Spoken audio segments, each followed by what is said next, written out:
Economics and politics are the foundation of human development. While forming the world's earliest civilizations, Africans also laid the groundwork for the creation of economic systems. By learning from our history, we gain the strength to empower the present and design the future. Presenting the premier forum for truth, culture, and change.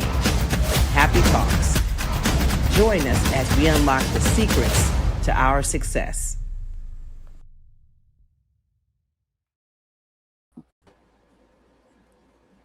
Peace, family. Hey, Hassan. What's going on? Nothing. I haven't seen you like in a long time, like 2 weeks. Is it 2 weeks or 1 week? I feel like it's been 2 weeks. Yeah. Yeah, heat makes it feel longer. Anytime when it's hot, everything is longer. Yo, it's blazing out there. Yeah. Shout out to anybody in the Northeast. And I actually heard like Europe is hot too. Yeah. I talked to Baba Robin Walker, and he was like, it's hot.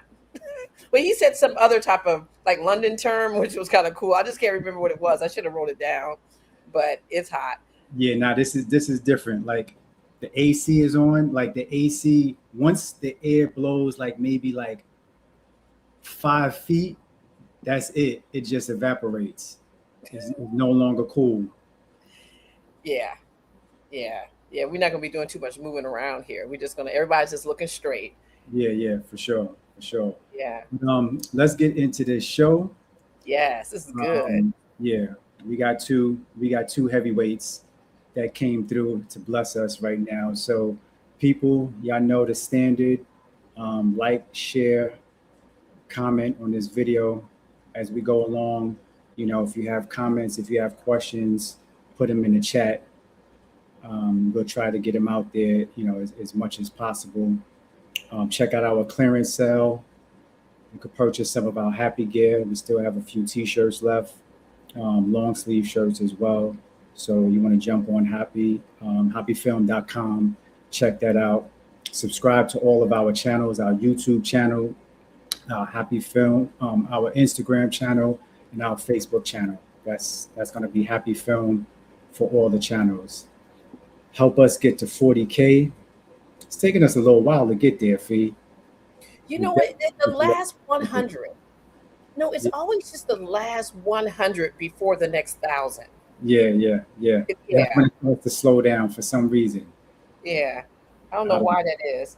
Yeah, and we know you guys are watching. And shout out to the 39,900 and like 40 people who are actually subscribed, because we know there's more people that are watching that are not subscribed. So family, please just hit the subscribe button and, you know, help us get there. Definitely. And then after you do that, we want you to go to actually when you get off from here, you know, you can go check out our HAPI Film / documentary on Amazon Prime, Quayle TV, and Tubi. Actually, I started watching it again because, you know, I try to get it in every now and then. I started watching it again last week, watch about maybe 20 minutes of it. I'm going to go back to it. But sometimes I forget how good and how thorough. You know what? See, that's a little test right there. You are really a HAPI person, Hassan. Yeah, definitely. Yeah, because you have to, it's interesting. We always go back and look at it because it's always, first of all, the film is 2 hours and 12 minutes. Yeah. And there's so much packed in like every segment that you have to just let it breathe for a minute, and then you come back to it. And it's something that, it's just like something we always just keep looking at. Yeah, definitely. Yeah. And last but not least, people, don't forget to show us a little bit of HAPI love, just a little bit of HAPI love. HAPI love is donating to our Cash App. You know, that helps us with our future endeavors in different things. Peace. What's good, Wolfman? And also, we got to talk about our trip coming up, our pilgrimage. Three. What'd you say? I didn't hear you. No, I was like, yes, we just got a few little slots left. We getting ready to be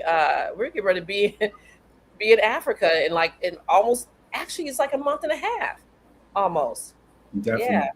So these are 3 signature experiences, 1 sacred journey. We have 3 different packages that you can pay for. We have Senegal, Ghana, and Togo, which is 3 countries. You could do that from August 20th to August 30th. You could do Senegal and Morocco, which is our Moorish legacy experience with Robin Walker.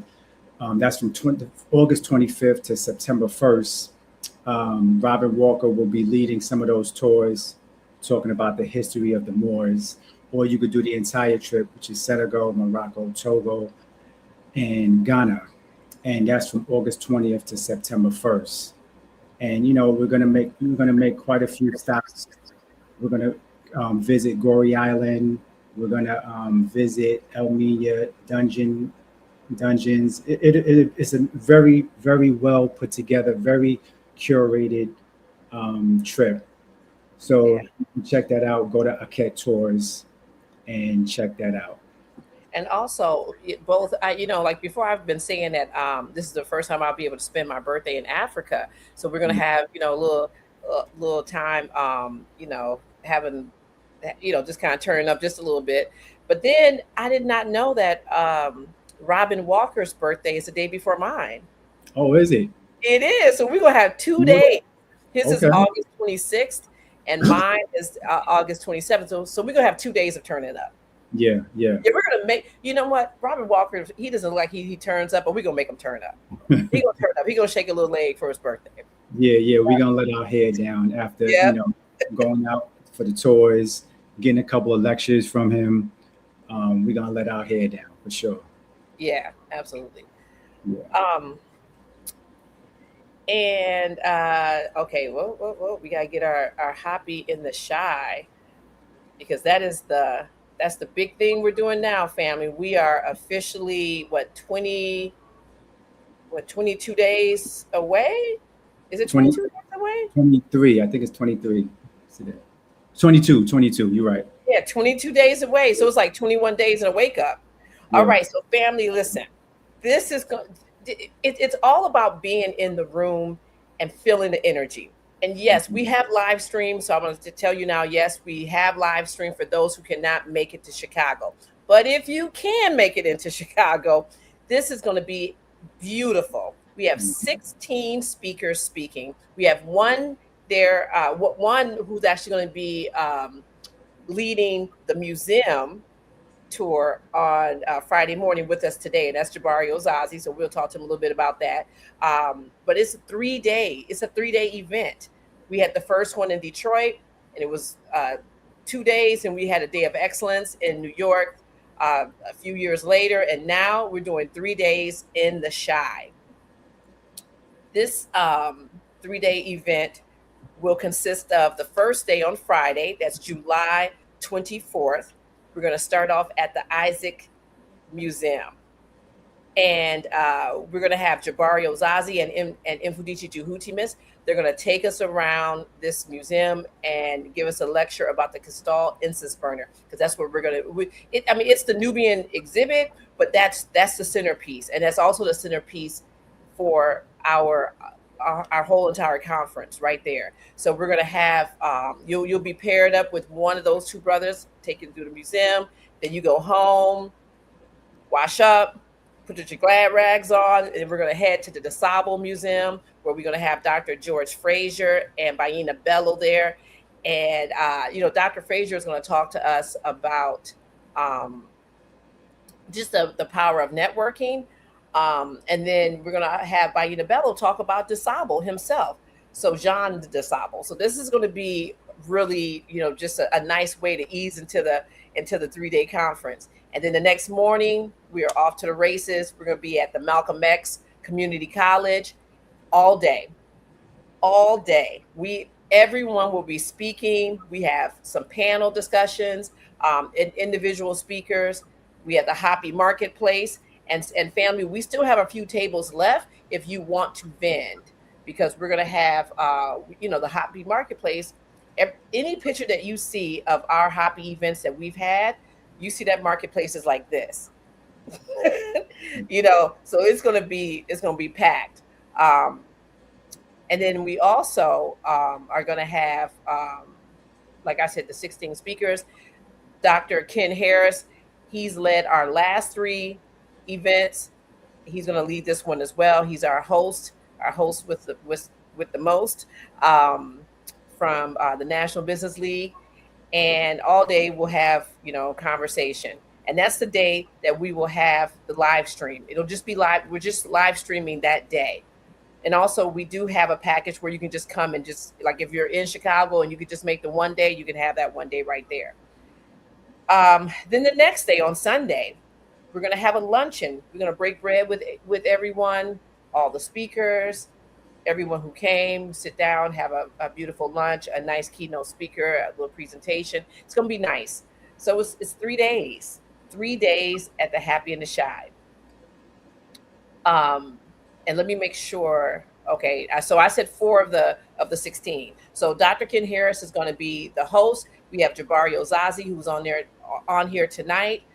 Infodici Juhutimis, Bayina Bello, Dr. Frazier, Dr. Susan Tata, Queen of 4, Dr. Julian Melvo, Crystal Gunn, Dr. Boyce Watkins, Dr. Obari Cartman, Nuri Muhammad is rolling through. That's going to be cool.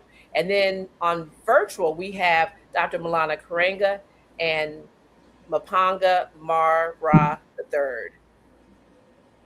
I'm not sure if you mentioned Dr. Joseph Ben Levy. I'm sorry.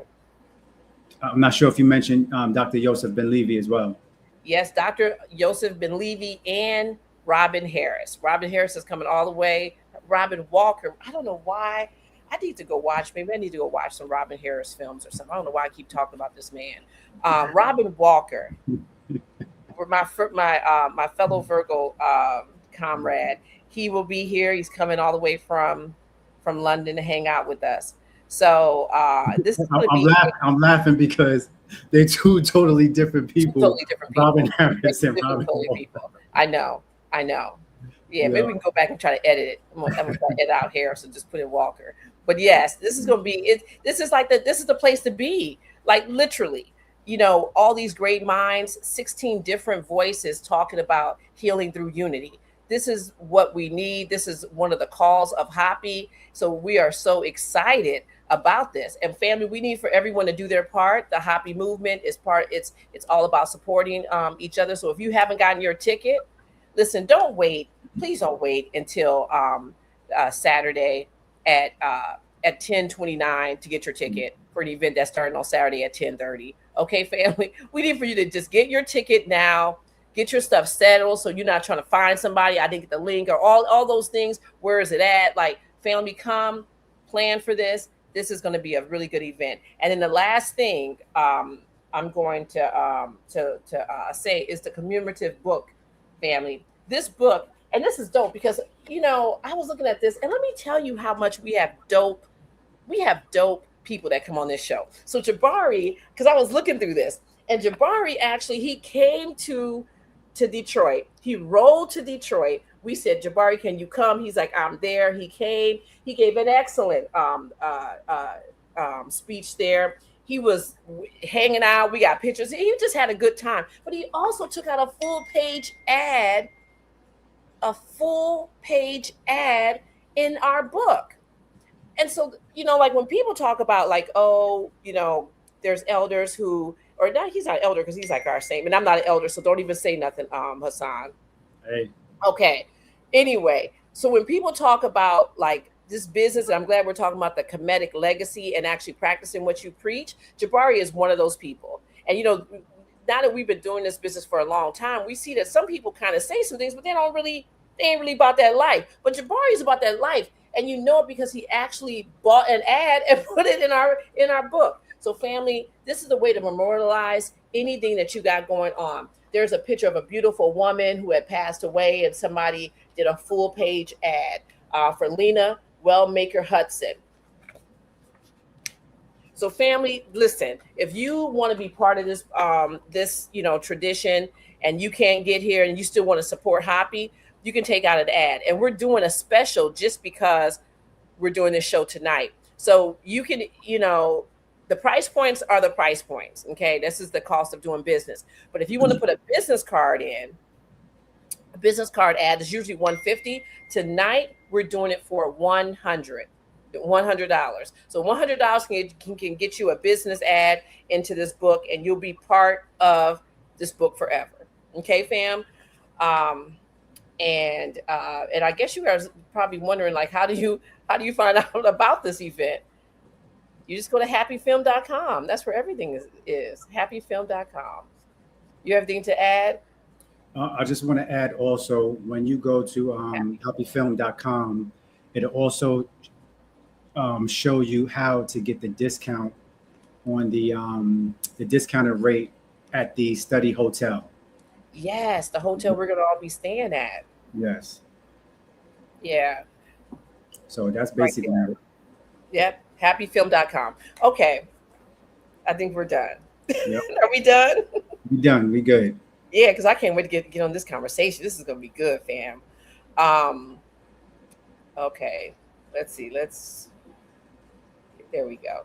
All right. So we're so excited to bring on, I mean, like, he's like a happy scholar. So let's bring on Jabari. Mm-hmm.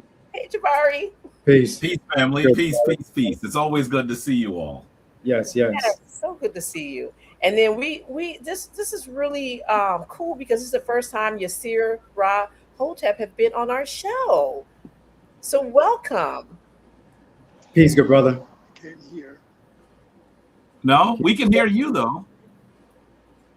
Oh, no, you can't hear us? Maybe is your volume up?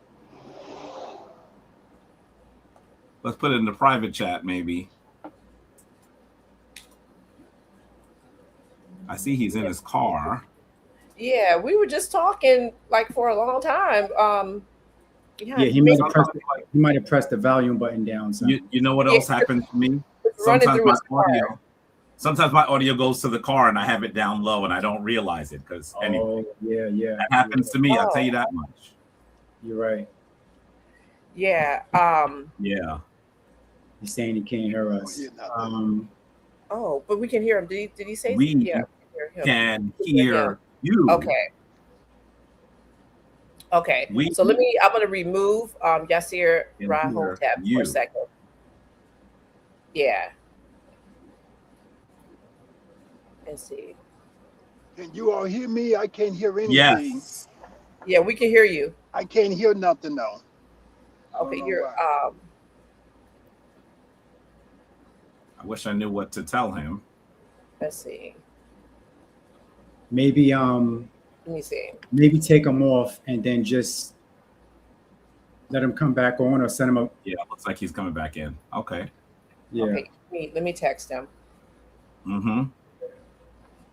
How you doing over there, brother? I'm good. Boiling.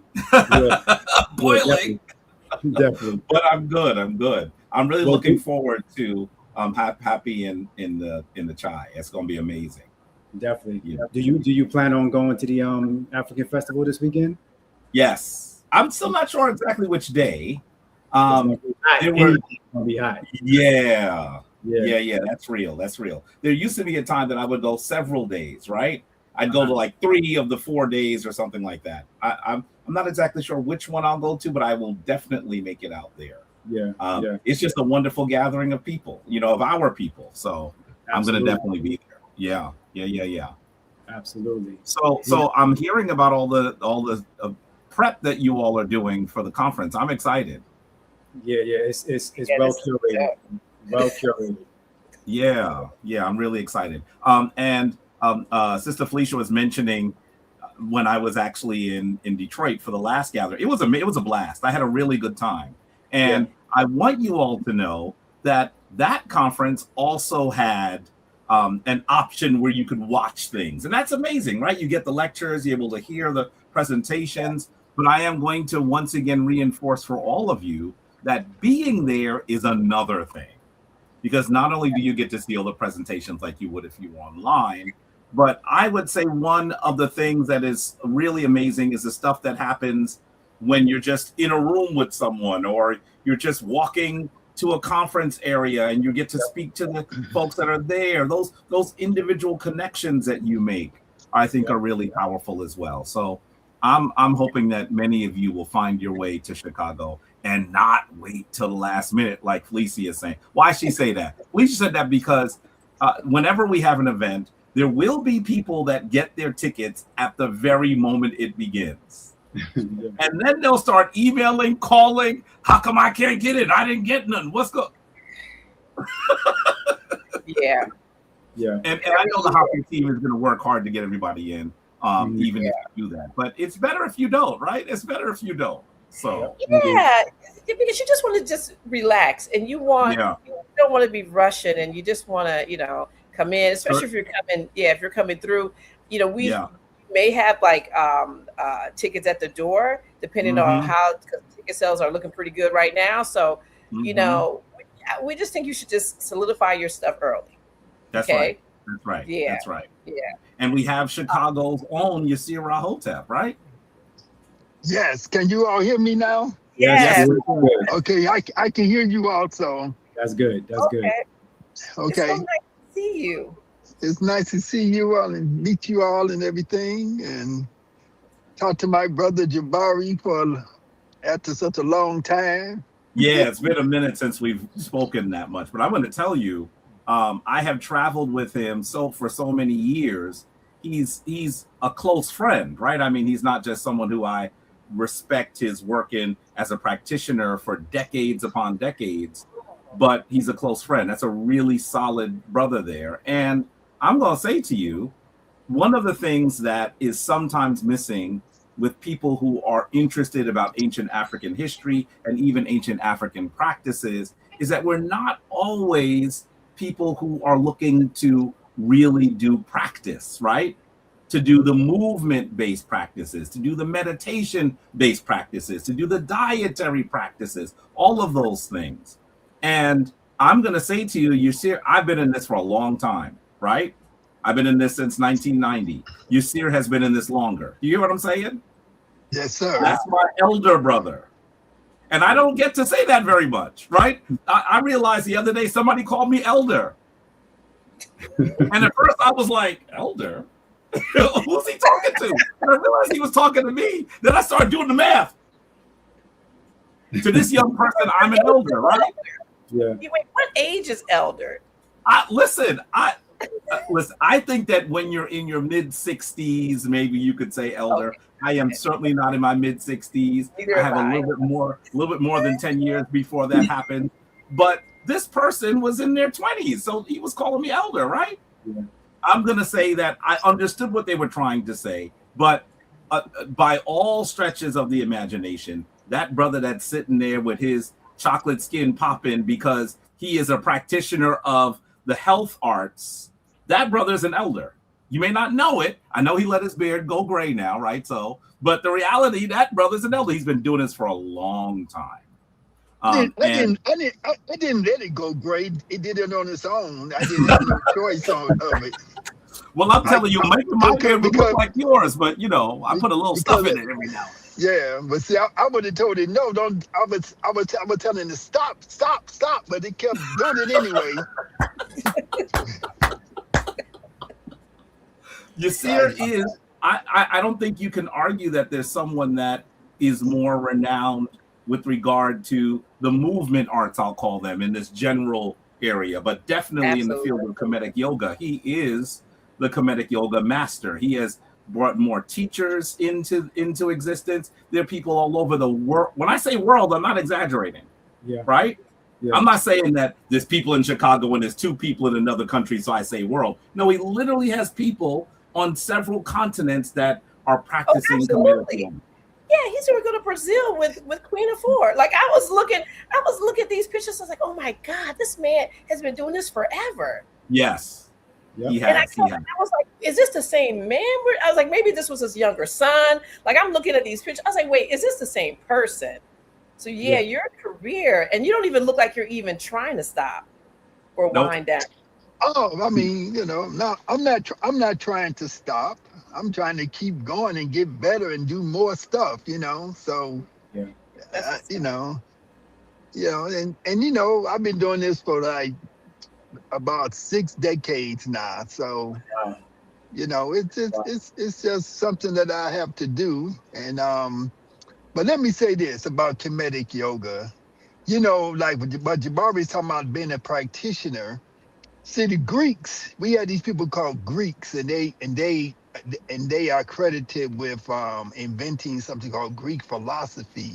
Mm. But they were not practitioners. They were philosophers. They were talkers. They talked about stuff. But they did not practice. They did not have practices. And so they just sat around and philosophize all the time, and use the Socratic processes and all that kind of stuff, Mm. And what we do with Kemetic yoga and what we do as Kemetic people and as African people is that we have practices. We practice our drumming. We practice our movements and our postures. We practice our breathing. We practice, like Jabari was saying about our diet, nutrition, eating properly. These are practices that have an impact upon your consciousness. You change your consciousness when you do these things. You can't change your consciousness simply by thinking about something, simply by trying to figure out something in your mind and just ruminate on it. When you do the practices, your mind changes. When you do the practices, you connect to the divine sources from where everything comes from, and that's why we become practitioners. Even writing the Medu Nature, writing the so-called hieroglyphs, that's a practice. You become a practitioner and you gain certain types of insights Mm. from doing that practice, from writing those Medu Nature, those so-called hieroglyphs. You get insight, energy comes to you, knowledge and information comes to you when you do your practices. So, Yeah. Jabari has set the tone pretty much of how long you've been doing this and how significant you are to Kemetic yoga in the entire world. So, because I'm not familiar, there may be a few more people that's not familiar in the audience. Just take us back before you even start doing Kemetic yoga, before you're even introduced to it. Like, what was your lifestyle at that point, and what drove you to Kemetic yoga? Yeah. Well, before I got into Kemetic yoga, um, before I got into yoga, I became a holistic health practitioner. So I was influenced by people like Dick Gregory, right? Mm. Mm. And so his book, I think he had a book. I can't remember the exact name of it, but his book was the first book that I read about health and about changing one's diet. This was in the 70s, in the early 70s. And then um before that, so first I became a vegan, and I became a raw food vegan. I didn't know there was such a thing Mm. as a raw food vegan, but I didn't know what else to eat because I didn't know how to prepare food. I didn't know how to cook. So I just ate raw fruits and ate raw nuts and seeds and drank herbal teas and drank water. That's all I knew what to do.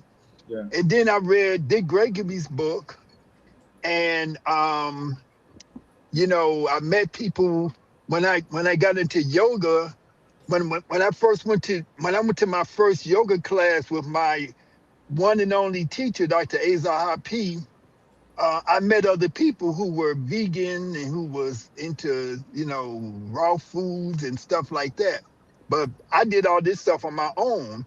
I went from eating everything and doing everything bad, smoking cigarettes, smoking a whole bunch of weed, taking drugs. I did everything that you can consider bad for your health up until from the age of 14 to the age of 21.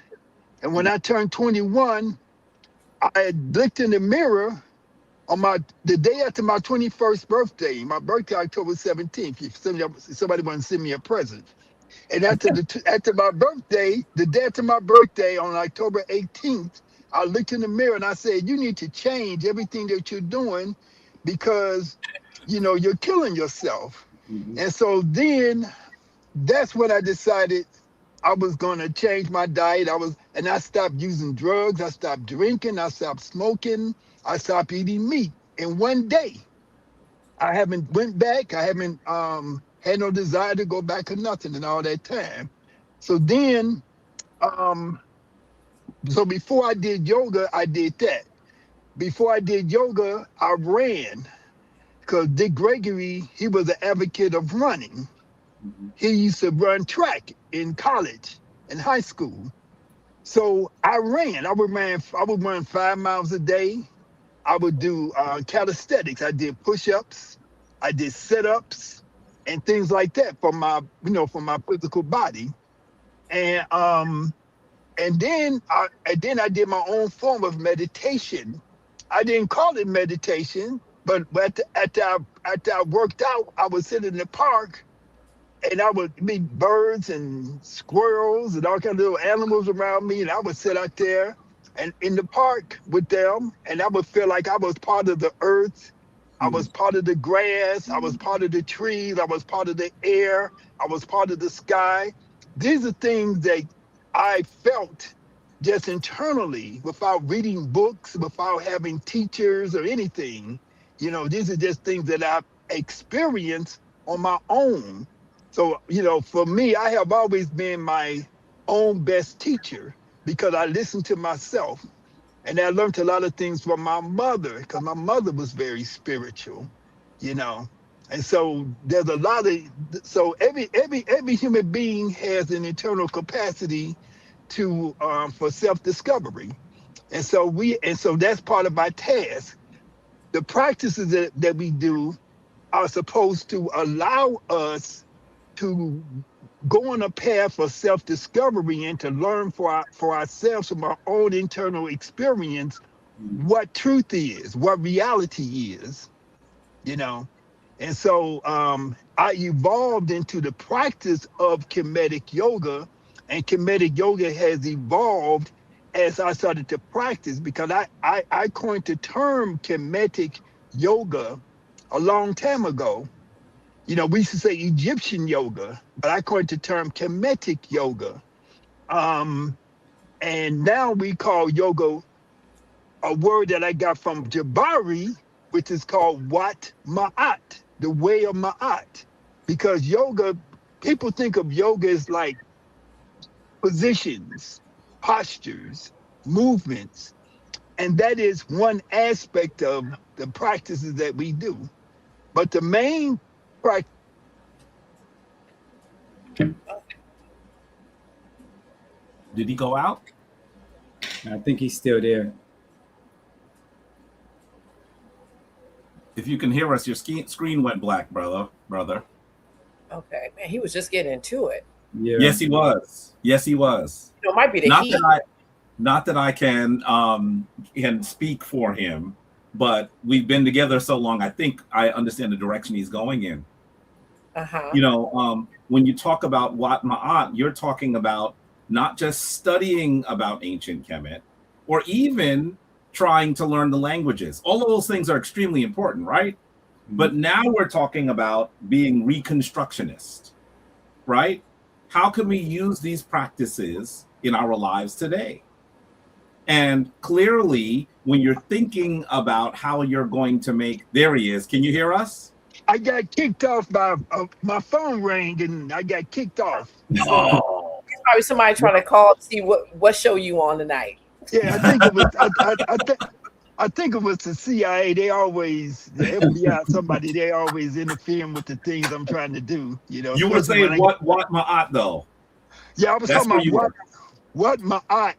It means the way of Ma'at. And so in Kemetic yoga, we say that Ma'at is the foundation of everything. In Kemetic practice altogether, I think the ancestors said that Ma'at is the foundation of reality, you know.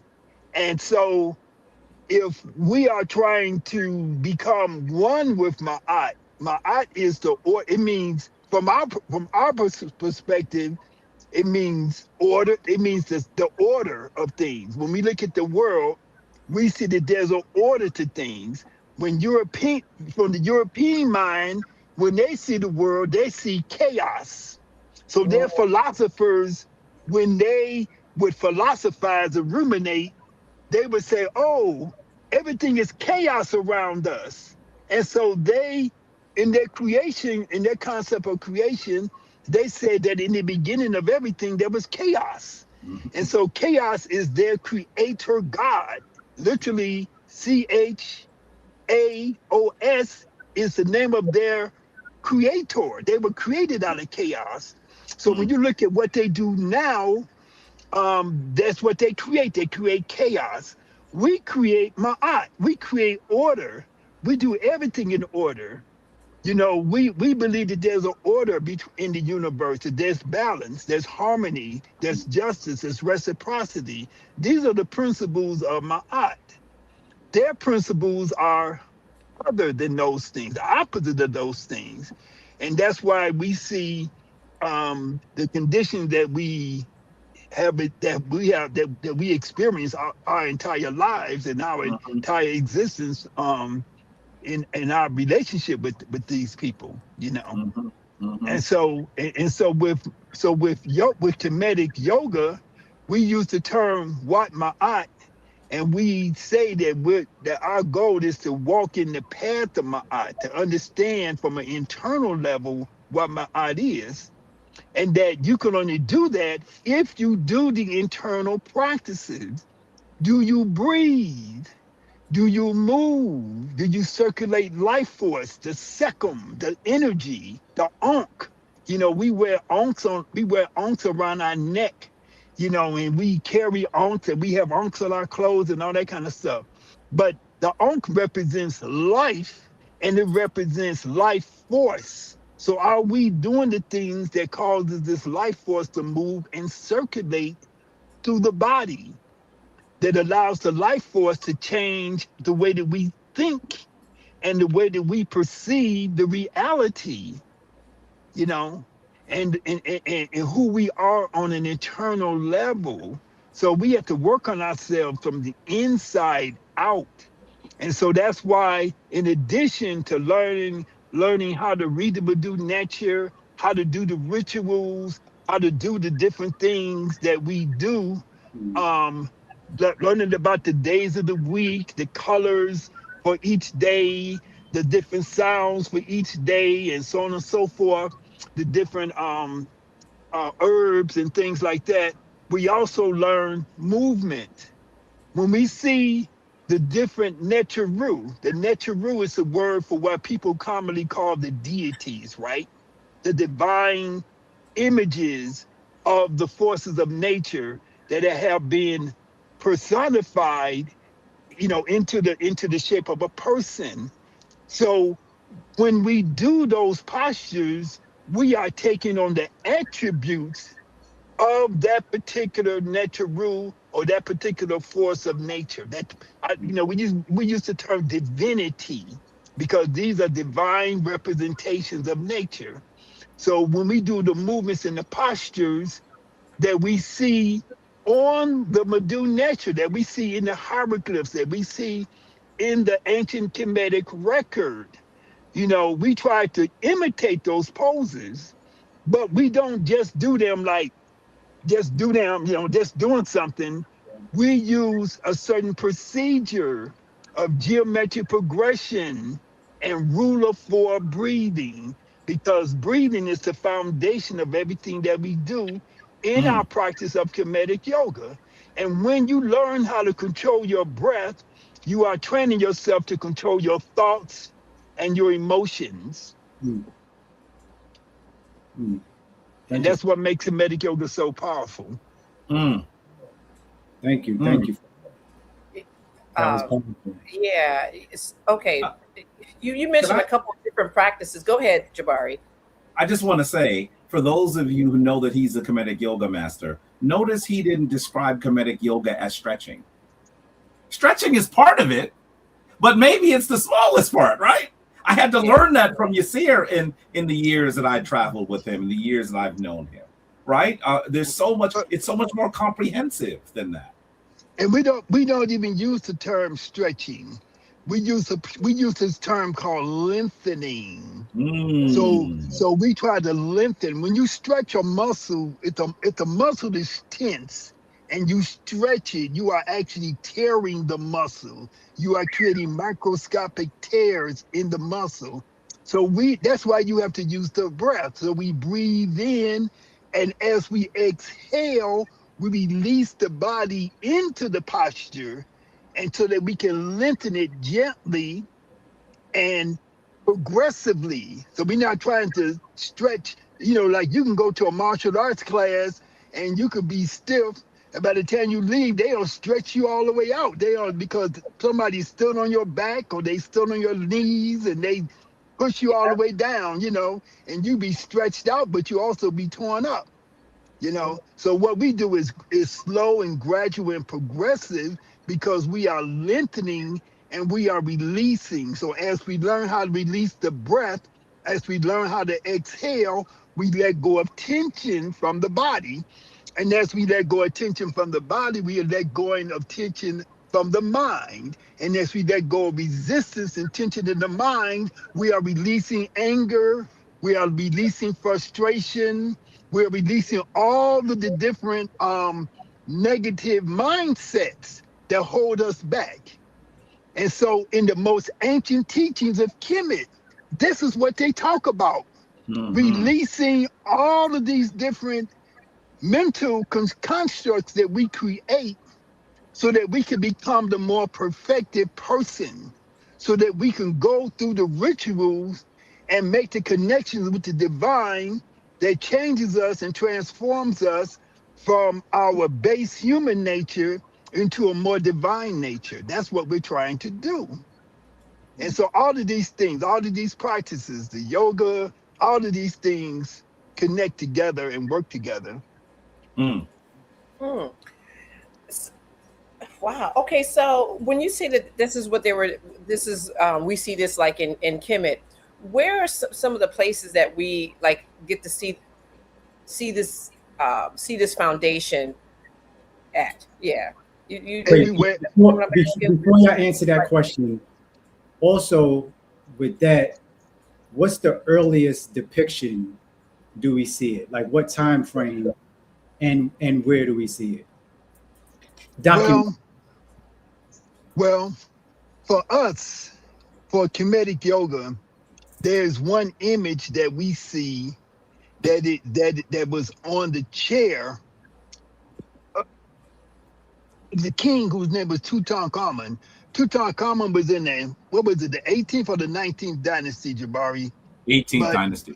18th dynasty, but that's not the oldest depiction of a yoga posture, but it is the one that we saw when the King Tutankhamun exhibit came to Chicago in 1976, and we saw it and we said, that's yoga, and then we figure out how to do that particular posture.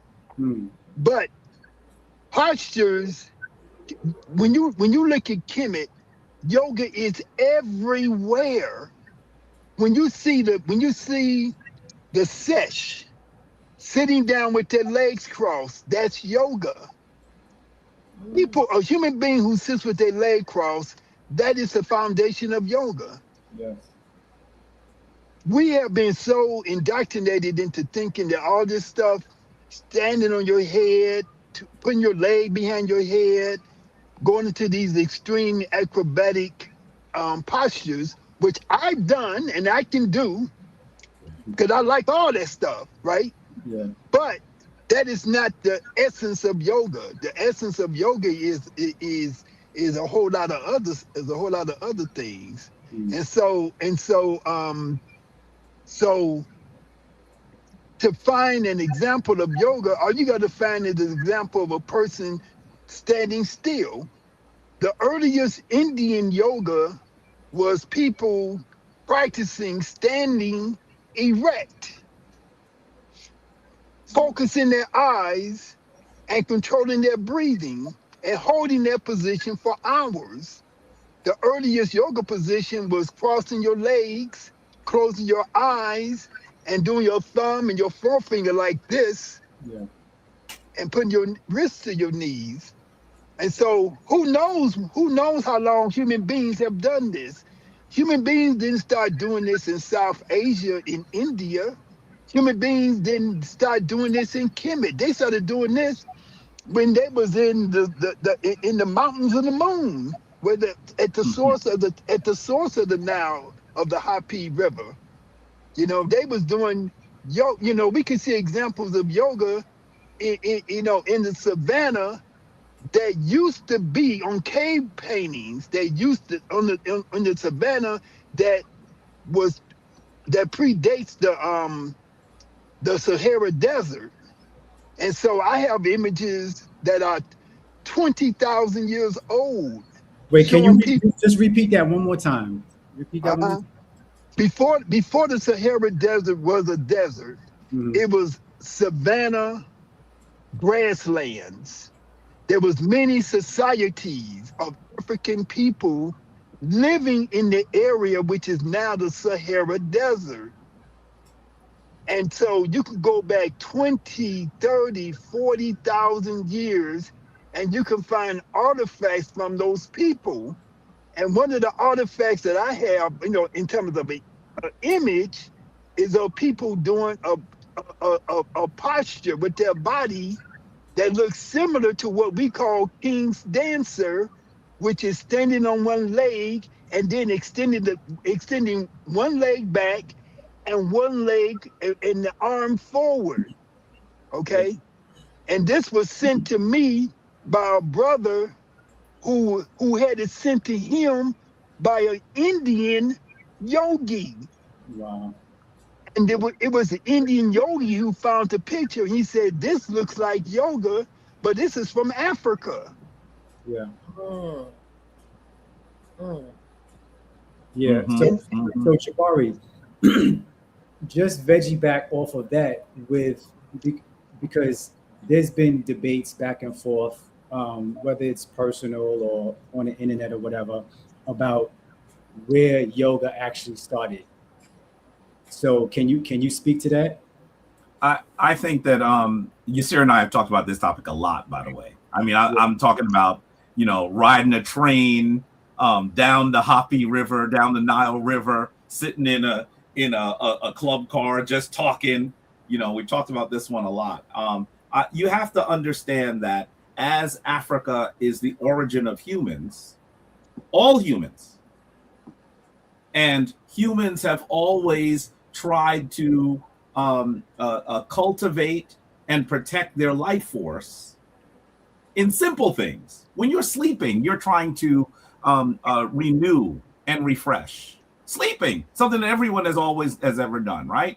Yeah. Why would we not expect to see people on the continent of Africa performing things that would help them live a healthier, more balanced, more centered life? When you think about it, basically, it becomes a no-brainer that we would see these things in Africa earlier than in other places. Yeah. And so whenever we go into some of the earliest images, we are going to see people in movements that, particularly as a practitioner, particularly when you look at Yiser has been doing this for so long that when he sees a pose, he understands what is happening in the body. So that's the thing that's profound here. It's not just, that's not usual pose. He can tell you exactly what they're doing. Yeah. And that's what happens when you've been doing this 6 decades. That's why when he travels, and I'm going to tell you, there are few people that I know. I have been to the African continent over 24 times. I know few people who have traveled to the African continent, to Central America, to South America. I know few people who travel as much as Yiser. Yeah. So this is not someone who just simply says, "Hey, those Indians are doing yoga. We should do our version of yoga." It's not that would be the most simplistic approach in the world. He is not just a practitioner, he does the research. Yeah. And so when he goes to these spaces and sees these poses, it is extremely clear that these movement arts are what our African ancestors have done. Now, I'm going to tell you, for those of you who have studied Kemet, you may be aware of a particular tomb that has things that sometimes are called martial arts. Right? Mm-hmm. Now, I'm going to tell you, you'd have to be someone who is studying to be familiar with it, but there are those of us who are familiar with it. I want you to, I'm going to show you an image of it in a moment. I want you to recognize that as we see these early movements, everyone agrees that martial arts would have had its origin in Kemet. Everyone agrees that. In fact, when you even look at ancient Chinese silk paintings and you see those people who are practicing the martial arts, curiously, you will see very dark people in a position that looks like they are teaching. That's fascinating to me. Yeah. But when you go to this tomb in a place called Beni Hassan, you will see these movements. If you look at all of the movements, they are all not fighting. This is more than fighting. Fighting is there, but it's more than fighting. The movement arts are something that Africans have been doing since time immemorial. And I'm going to tell you, it's difficult to get to see the tomb in Beni Hassan now. The one person I know who has been to Beni Hassan recently is Yiser. And I'm going to tell you, one of the reasons why people don't go there is because as I go in Kemet, I used to ask about it, and they would say, we don't usually take groups there. And I would say, why? And they would say, it's in bandit country. that's what they call it. You know, it's funny because, we went there. We went there last year. It is 362 steps up the mountain. And I can't wait to see the image that you're about to show, because you're right. I mean, people were just kind of just waiting. They were just kind of taking a little break. Listen, kept walking up. But Yiser has Felicia. Yiser has told me that story of when they were there, and all of a sudden people arrived and started asking questions. And I was like, "Did you feel like you were in danger?" He said, "No, I didn't feel like I was in danger, but I did think that those people were a little unusual." But that's Yiser, right? You know what I mean? This is not a place a lot of people go to. You know, while we were there, we can feel that the people were not hospitable as they normally are.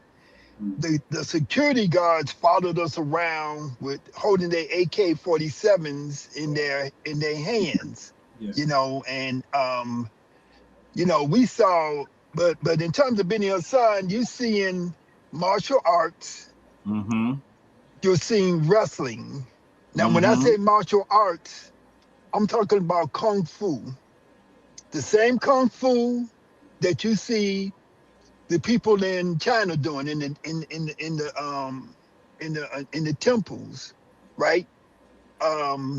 They like when you're doing kung fu, there's certain ways. I'm not a kung fu expert at all, but like there's certain strikes that you do with your finger like this, with your knuckle, and you can see them doing those 6 different strikes.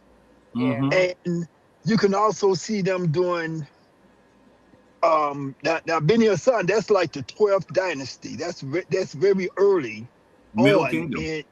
in the Kemetic history. And if you look at the dates between the 12th dynasty and the origins and the history of China, you'll see that that Kemet is before China. And so you're seeing martial arts. When you look at those walls, you see what people call wrestling. You could still see the same form of wrestling when you travel to Sudan, Congo, other parts of Africa, and those same people that practice that type of wrestling was probably the people who went to Mexico and became the Olmecs, because you can see the artifacts from that, okay? And and that Benny Hassan, you also see yoga. There's an image of a man doing a headstand Yes. without using, and he's not using his hands. He's just upside down on That's his what I'm head. looking for right now. I'm Yeah. really looking for that picture, Yiser, because I was like, I want to show that picture while you're talking. You have that picture? Here's one of the scenes. You can see, I've put it up on the screen here, if you could share it. Okay. This is one of the scenes. So you can literally see here that these folks are in several different postures and poses. One of the reasons why they call it wrestling is because it seems to mostly start in what is called the clinch, right? Now, let's be clear. Today with mixed martial arts, these are common poses. And I want you to understand that this particular tomb is from someone who was a very prominent Kemetic noble, right? He's the head of a nome. And this one comes from the 21st century BCE. So what am I saying? I'm saying to you that we're talking about images that are 4,000 years old. You're not going to find poses like this in India from this period. You're not going to find poses like this in China from this period. You need to understand that these things have their origin in ancient Kemet. So this is one of the sides of the wall. This is from a tomb of a noble by the name of Baket. Baket the third, I think he's the third. Baket the third. And it's fascinating. It is absolutely fascinating to see these sorts of things. Now, if you say that martial arts starts in Africa, most people will look at you like you have lost your mind. You have to do the research. But let's go further than that. Let's go further than that. There are people who have done research and there are people who have done practice. So Yiser is the kind of person that would go to these obscure places, take images, look at what is happening in the image because he has been a practitioner of these arts for decades, and explain what is happening in the body. Not just looking at pictures, but saying, what are these people doing based on my understanding of how I have done movement arts for over half a century. And that walking with him in these places is amazing. By the way, I should tell you, I used to always get frustrated with Yiser because sometimes I'd be leading a tour and I'd see my brother Yiser. In fact, my first wife would do this. They would be together sometimes. And I would be leading the tour. I'd see them. I'd turn around and say something. I'd turn back. They'd be gone. I'd be like, what? Where Yiser? Yiser is gone. Then 45 minutes later, he comes back and says, look at this image. You can see this. I'm like, couldn't y'all have waited so I could have gone there too? I'm telling you, that's what someone who is studying is doing. He will go into obscure places. He will go into tombs that are not open. If there are people there, he'll negotiate with them. He's seeing things that are not things that people often see. And he's been doing this for decades. And so I think that this is fascinating to me. Understand that when you look at these images, look at these images. That's a headstand. That's a headstand right there. Wow. See the man on the headstand? Yeah, we were in awe. I was just like, wow. I was like, wait. And you start thinking this tomb is very preserved as well. You know, and everything was locked up. We're like, why is all this locked up? You know, there's only one other group there. Nobody goes there. Yeah. These are sites that, yes. HAPI goes there. I'm telling you that there are, listen, every year there are hundreds of thousands of people who visit, let's say Egypt. I'm going to use that word for a second because their experience is Egypt. There are few people who are going to Kemet. Now, some of you understand what I'm saying, and some of you will grasp it later. There are many people who visit Egypt. There are few people who visit Kemet. And so you have to be able to travel with people who are the masters, the people who have been doing this. And I'm going to tell you that it is an amazing experience when you're able to look at these things and not just be interested in them, but to say, what must we do to resurrect the arts, the practices of African people when African people were at the forefront of human civilization? Yeah, now, listen, all of us have had difficult times in our lives, right? Yeah. Mm-hmm. One of the first things we do is we say, man, this period is really difficult. I'm in a rut. And we might say, well, at this other point in my life, things were moving much more smoothly. We begin to say, how do I return to the place where I was in balance, where I was in peace, where I had prosperity? Well, we don't just have to do that on an individual level. I would argue that we need to do that as a people. Look at what we did when we were at the forefront of human civilization and attempt to replicate it. This is one of the reasons why there are people that will continue to argue that these individuals have no connection to us. They question why the heck we think that we should feel any ownership or kinship to them. They would prefer us not to go to these places. Yeah. I'm telling you, over the last few centuries, there has been a dastardly deed done. I call it the greatest example of identity theft. We think identity theft is when someone gets your bank account information or your social security number and they start opening things up. I'm telling you, that's the smallest level of identity theft that has occurred. In actuality, what has occurred is the identity, the understanding, the practices, the traditions, the ethical standards have been taken away from people who are who have been some of the most benighted, some of the most subjugated people in the world in the last few hundred years. Well, I'm telling you, family, we are awakening. Yeah. And I am always pleased. Brother Hassan and Sister Felicia can tell you that I'm really busy, but when HAPI calls, I'm here.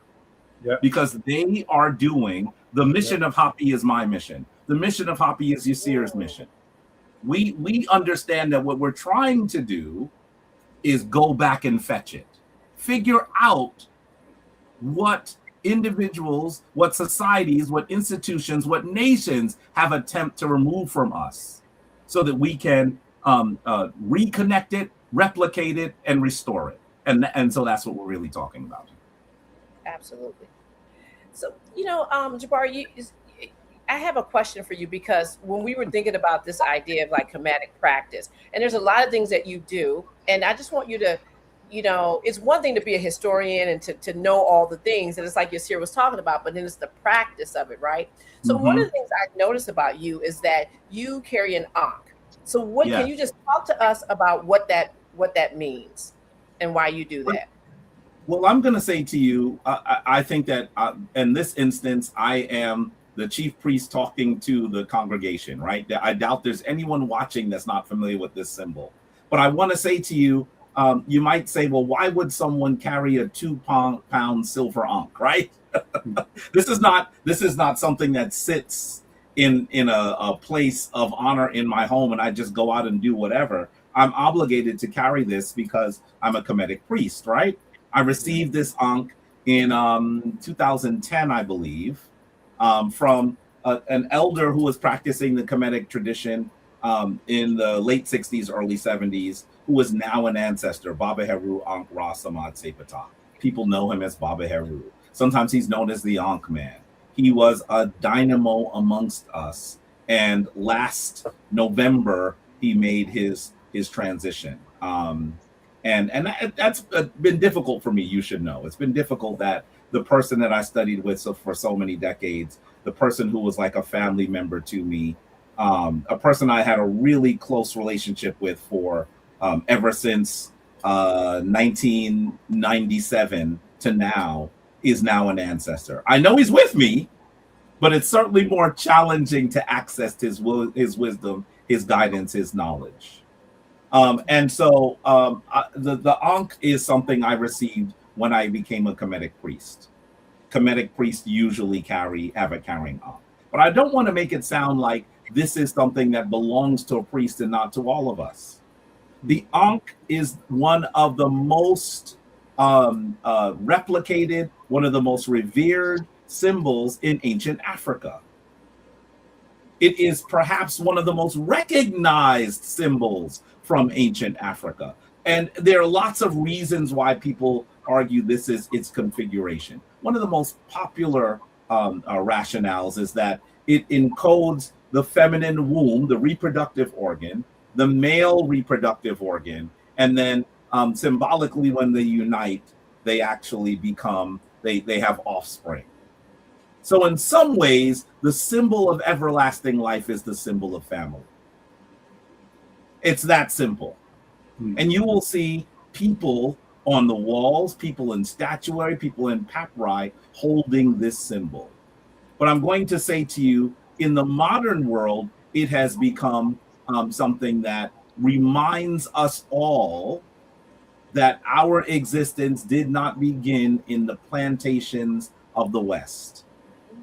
It reminds us all that we are more than just the descendants of enslaved people. There's no reason for us to deny that fact, by the way. I am proud of the difficult situation my ancestors were in and fought their way out of. But our lives, our experience did not begin there. It did not begin there. Our story is the oldest human story on the planet. And, and when I say that, I want you to understand, I'm going to be conservative for a second. For 90,000 years, the only humans on the planet were African. I'm being conservative. I can certainly give you a longer date. The conservative date for 90,000 years to be a human, and I'm talking about a modern human. I'm talking about Homo sapiens sapien. For 90,000 years, to be a human was to be an African. And so I want you to understand that with this ancient history, we have to remind ourselves that our history is so long. Listen, I'm a professor, right? I teach history. When I teach ancient history, I will skip over 500 years sometimes just because I have to tell a very long story. Well, imagine that for the last 400 to 500 years, our people, Africans worldwide, have been struggling. It's been tough. It's been difficult. We have seen the most difficult reality that humans have ever faced. But imagine that our history is millions of years old, at least as modern humans, 300,000 years old. When you understand who you are, when you understand what you have meant, when you understand what your legacy is, now you understand that the challenges that we face today are beneath us. That the battle against us is a trifle. That there is nothing that can stop the African from doing the things that are not powerful for ourselves, not just powerful for ourselves, but are restorative to the planet. When the kids are messing around, you know Big Mama got to come down and lay down the law and put things back in order, right? Yeah. You know that granddad's going to come and say, I don't think you should be doing it that way. This is the way you should do it. Okay, those who do not hear will feel. How many of you heard that one? Those who do not hear will feel. That's what we have to do, family. Yeah. We have to return to our greatness, not just for us, but for the planet. And so when we carry the Ankh, it's a reminder that we have this lengthy, powerful history. So you know what? I don't think people carrying the Ankh is thinking this. I think that this is wonderful. I mean, like when you saying this, I was like, that is so, to me, that is a practical way to use our symbols in a practical way as a reminder. But it seems like, when we see, even people adorning themselves with Ankhs, I don't know if that's such a conscious thought, but that is, that's really, that's powerful. And that can actually, that leads you to an action, which is really good. I think, Sister Felicia, that sometimes we can do something without understanding the deeper meaning of why we've done it. How many of you who are listening to my voice, who are seeing these incredible Africans on the screen, recognize that sometimes you just feel that something is right? Yeah. And you may not understand why it's right. That comes later. So there, I think, are many of us that have found that looking at these symbols, that connecting to these cultures are important. And as we do that and we learn more, then it is revealed to us. The reality is we are on a journey that lasts for over 300,000 years. If you have been if you were knocked out for 500 years, if you have been doing something for 300,000 years, the reality is that sometimes you just do what you do. And when you do what you do, you become who you must be. And so I think that you're correct, Sister Felicia, that there are many people who are wearing it that don't necessarily know why, but they think it's important. I'm going to tell you, as I'm the guy that has to carry this everywhere. I just had it at Home Depot. Y'all, my air condition in New York City during a heat wave blew out. So what did Jabari have to do? Y'all don't think I just sit in a temple going, oh, right? I had to run to Home Depot. When I was at Home Depot running, because I know I got to get in with HAPI, I'm there lifting an air condition. It was quite heavy.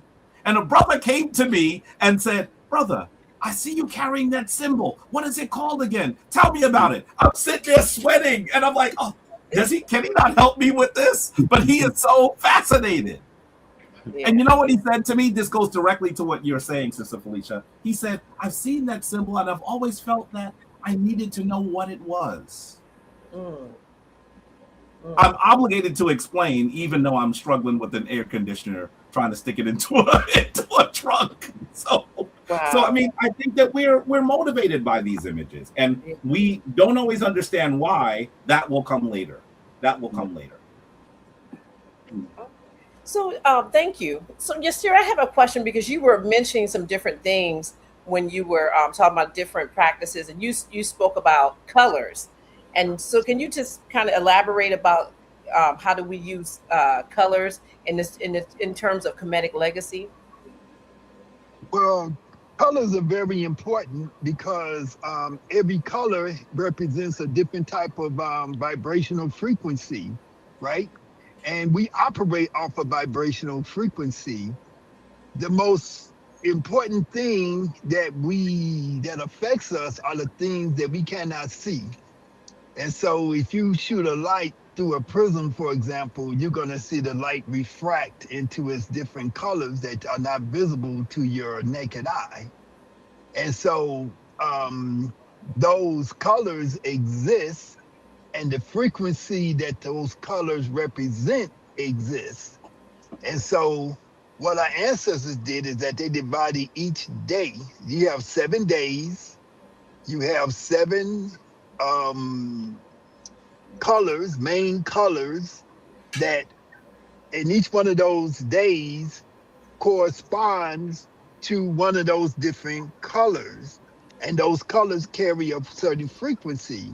So some people who practice Kemetic legacy or Kemetic practices, or some people who just have some type of understanding of metaphysical laws, they correspond the colors that they wear to a particular day, or they may wear certain colors in order to evoke certain energy, in order to attune themselves to something that they're trying to attune themselves to because of the circumstances that they may be going through at that time.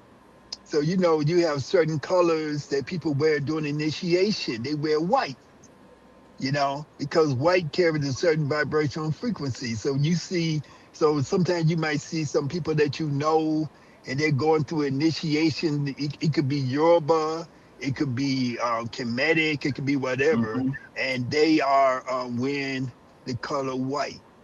Sometimes you see people wearing the color of the day. Sometimes you see people eating the food of the day, you know. And so you can take that idea of the color, the food, and all those things, the fragrance of the day. So there's certain fragrances that we deal with that are,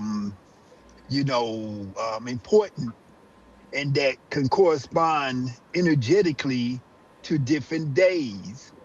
You can also take this type of information and you can correspond it to the phases of the moon. You can correspond it to the placement of the sun in terms of what house the sun is in the sky. Just like I was looking at the sky last night, and I noticed that the planet Venus was in Leo last night. I was looking up, and I have a little app on my phone. I said, what is that bright light?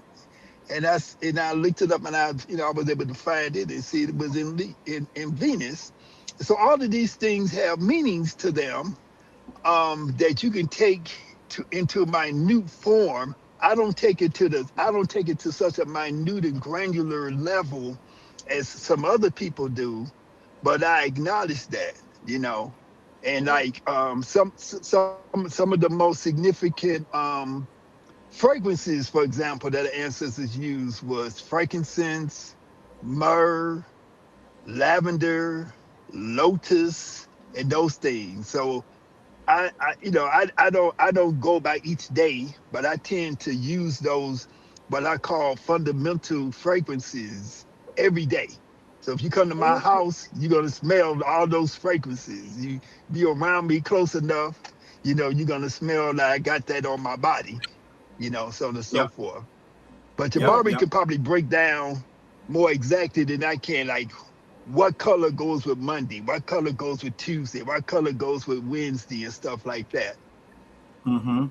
Mm-hmm. Yeah. Well, Yeah.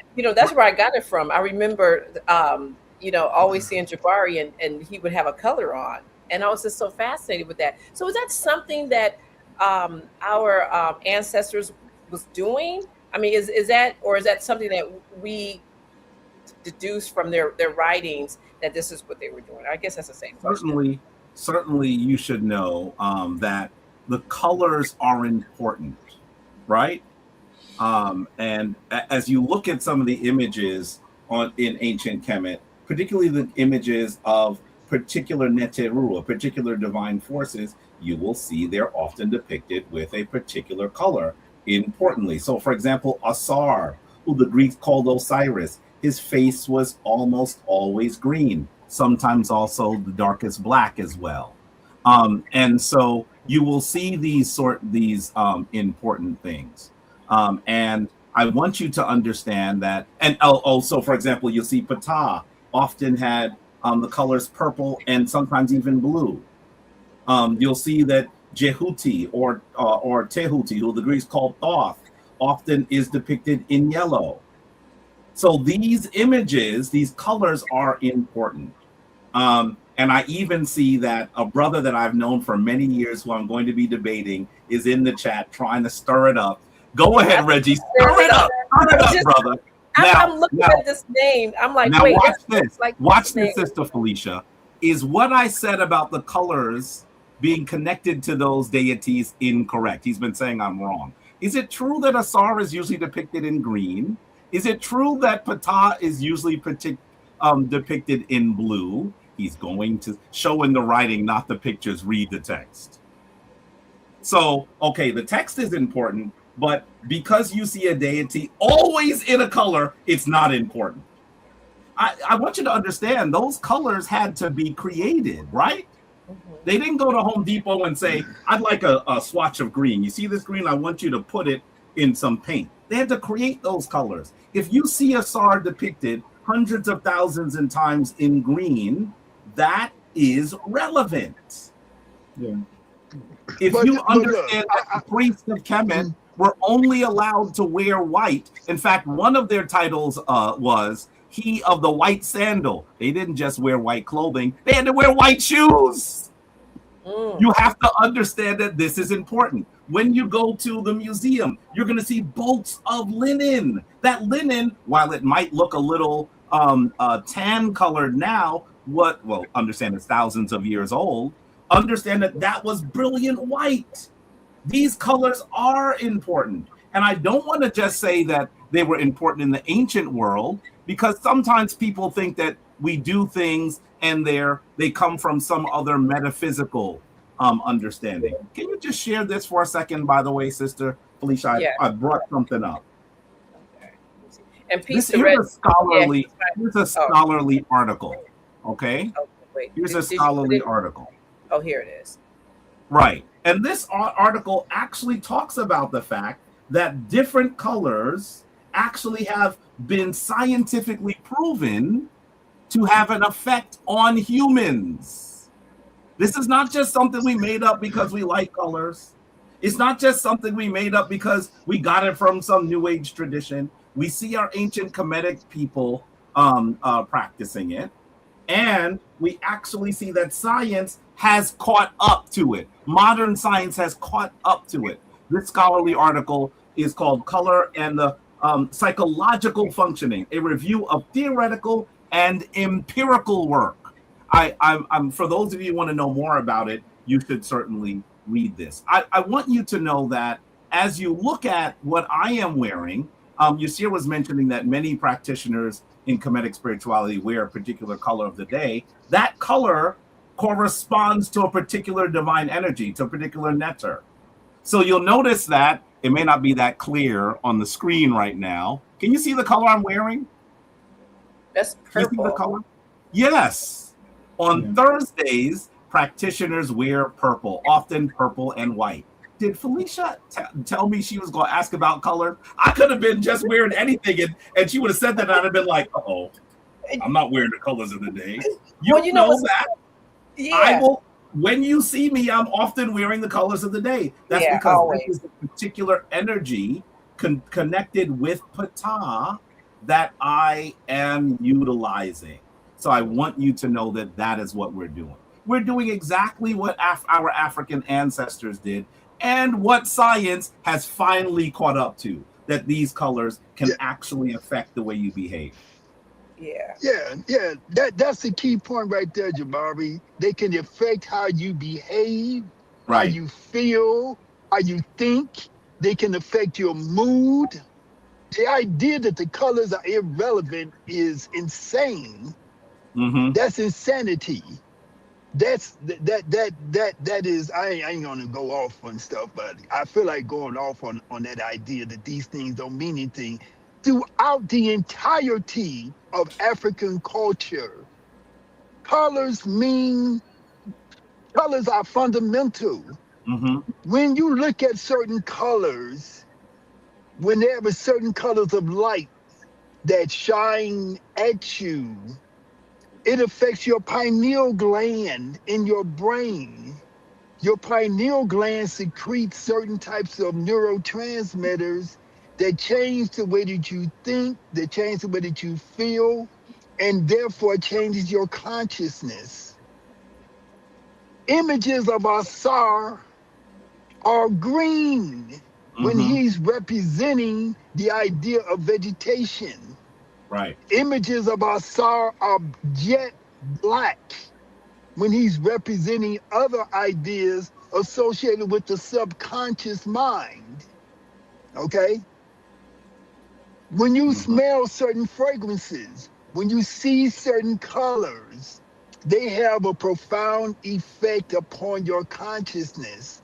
The colors, fragrances, sound frequency, all of these things have an effect upon your consciousness.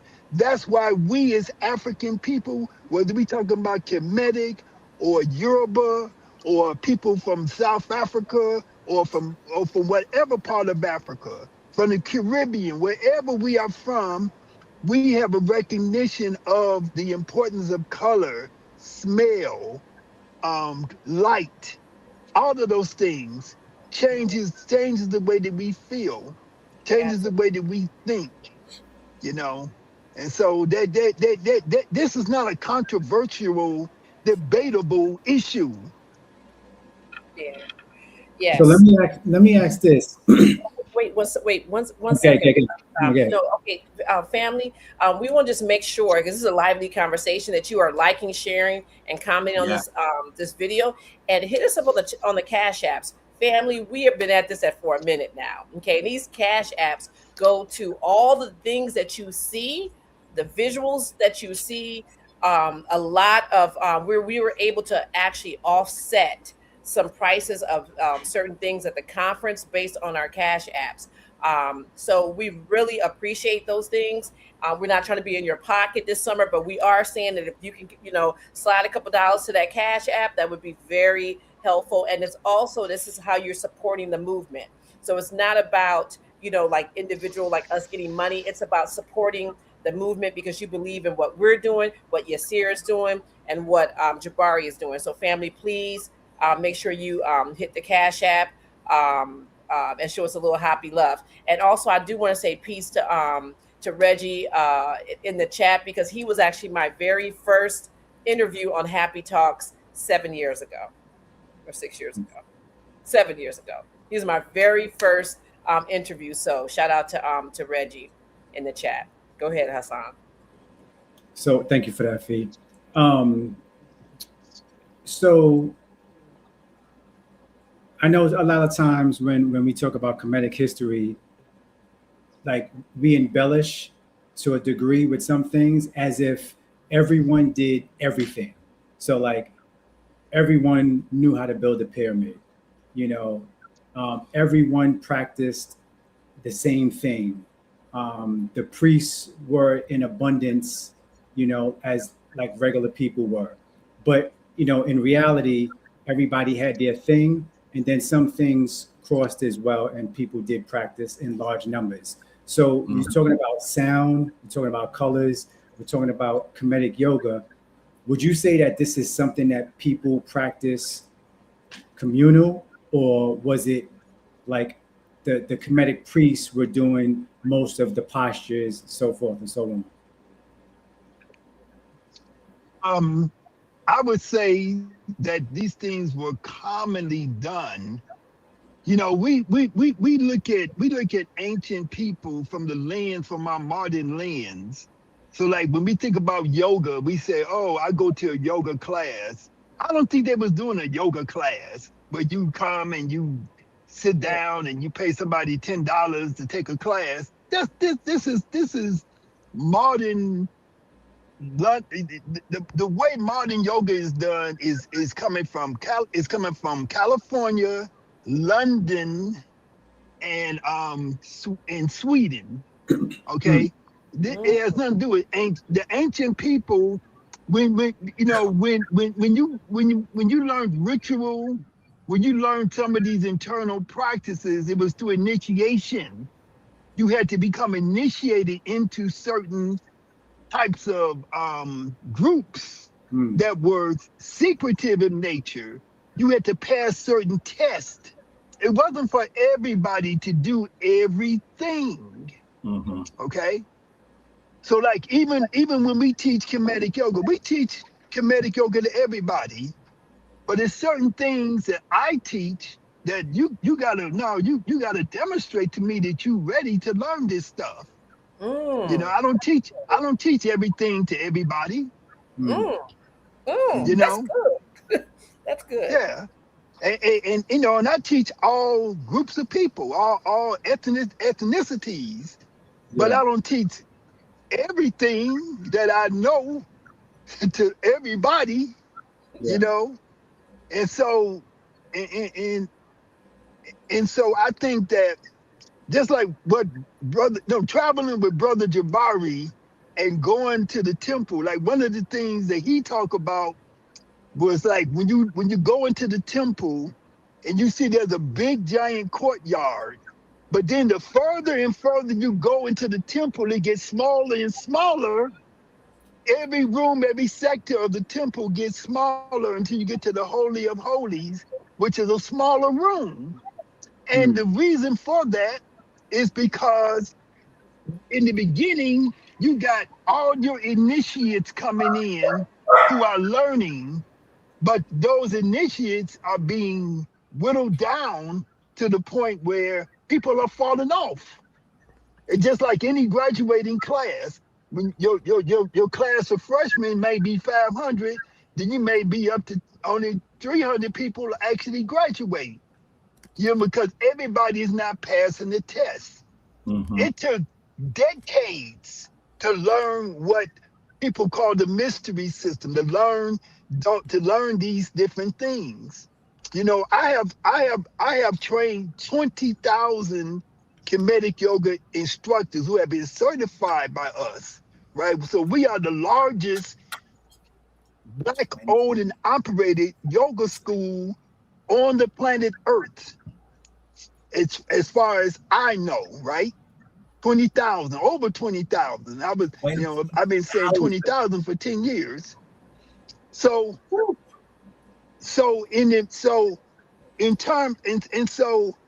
all of those people did not learn everything that there is to learn. Only those who continue to come late, they learn more and more new stuff. Because I know more stuff than I can, I forget that. I forget I even know certain things, Mm-hmm. Then I'll be like teaching a class, I'll be like, oh, let's do this. I ain't did this in 20 years, So I'm saying that if this is my experience, this is the experience. I'm a human being. So I can extrapolate my experience to the experience of people thousands of years ago. So I don't think everybody was learning everything. But if you look at like mother wit, your mother tells you certain information. It's not no big initiation. Don't drink that, like people tell you in traditional African society, they may tell you don't drink your water or drink your juice or your liquid before you eat. And they may not be able to explain the entirety of the scientific reason for that, but there's a reason for that has an effect upon your digestive system. So they just know you should drink before you eat, or you should wait an hour after you eat to drink, but you don't eat and drink at the same time. So people who live in traditional societies, they know this. And it's, and so the way that you sitting with your legs crossed on the floor, on a pillow, it aids your digestive system. So we have been sitting with our legs crossed for ever since we've been in existence. You don't have to go to India to figure out that you should sit down and cross your legs. Yeah. And you can go to Kenya, and you could see a Maasai warrior or a Maasai woman tending to the cows, standing on one foot. She's doing what we would call a tree pose in yoga. But you don't have to go to India to learn that. They do things naturally that we call yoga. I was looking at an image, Jabari, of what's the sister name with the bananas? She used to do the dance with the bananas and stuff.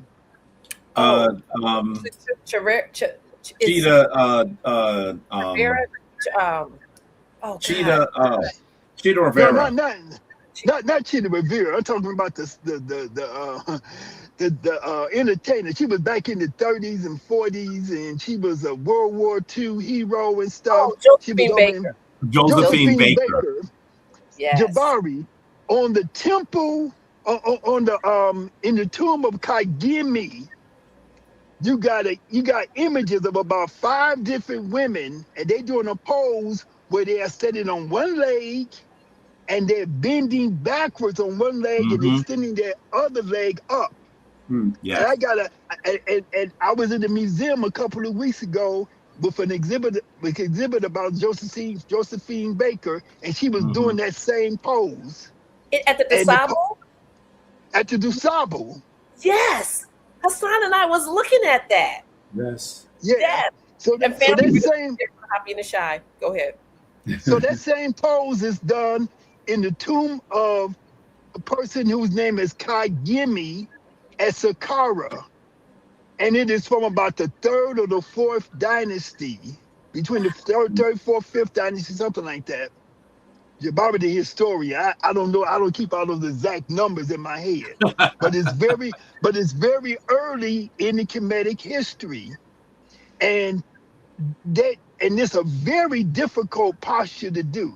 And when I take people there, I find somebody in my group who can do it, And I saw this image of Josephine Baker doing that same. And I'm not saying she got it from there. I'm just saying it was interesting that she's doing that same, almost exact same difficult posture. Right. You know what? Right. I got a question for you, Yiser. Because you mentioned the Disciple, where we're going to be there the first day of our conference. Can you just tell the audience why Chicago is like a great place for us to have this HAPI and the Shy Power and Unity Conference?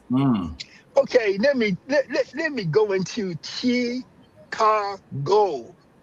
The word is Chi, CHI, which means life force and energy. We think of the word Chi is coming from China, right? But Chi, in certain African languages, the word Chi is used for God, the creator. Okay? Then you got Ka, K-A, which means spirit, right?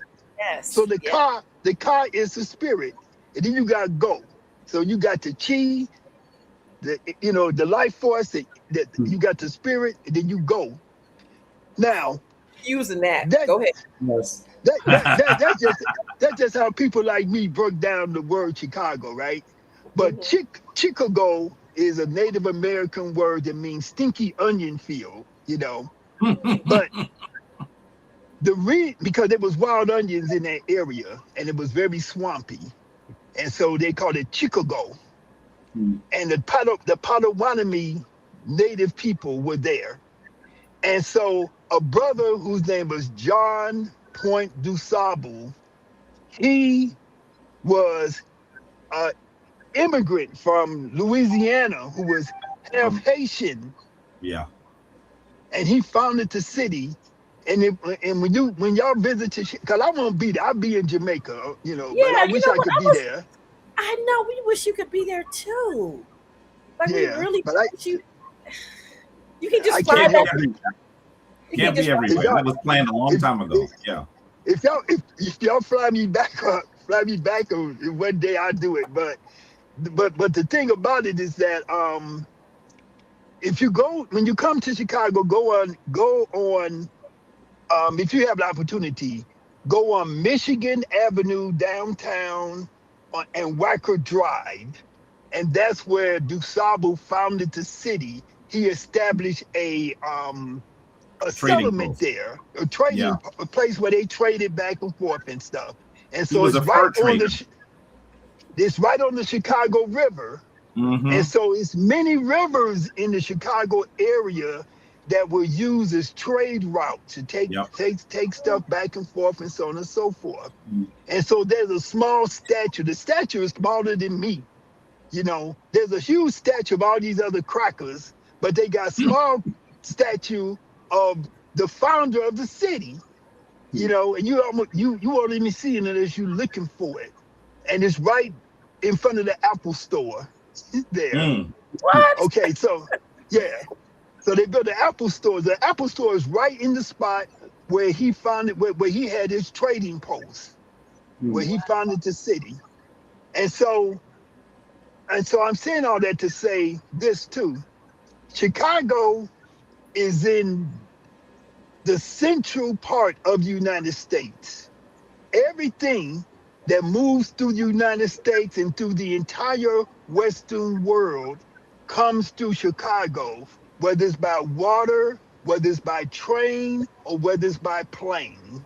Well, Chicago was always the hub of Western capitalism and Western commerce, right? And it was a hub of the Native American time, before white people came there. This area, which is now called Chicago, was the hub of everything. So that's one thing. Energetically, because we say, people don't have to go by all the stuff I'm talking about, because I'm going to talk about some mystical, metaphysical type of stuff. But energetically, the city of Chicago is on a point on the earth that is central. There are certain points on the earth that are that emit certain energy from the earth. There's certain lines, they call them ley lines, and they call just like what did the ancestors have said? They said, as above, so below. Okay? Yes. So the earth itself is a reflection of the universe. And your body is a reflection of the earth, and your body's a reflection of the universe. That's why you don't have ley lines in your body, but you have meridians in your body. And along the meridians, you have energy points that the acupuncturists put the needles in, and they activate certain energy, right? So unless you spend the time to study these things, you're not going to know what the hell I'm talking about, you know. So it takes time. You have to study these things. When we study Kemetic yoga, our teacher was a doctor of naturopathy. So he was in medical school learning anatomy, physiology, biochemistry, pathology, all of those things that you had to learn, and also about the internal energy system of the body. Okay. So Chicago is a reflection of all those things. Every place is a reflection of those things. That's why significant things happen at those places. Yeah. When you go down there to the area where I was saying the city was founded, where you see the Dusabo statue, you're in an area, you cross over a bridge that goes over the river. It's a street called Wacker. It goes east and west, and Michigan Avenue goes north and south. So you at a crossroads, right?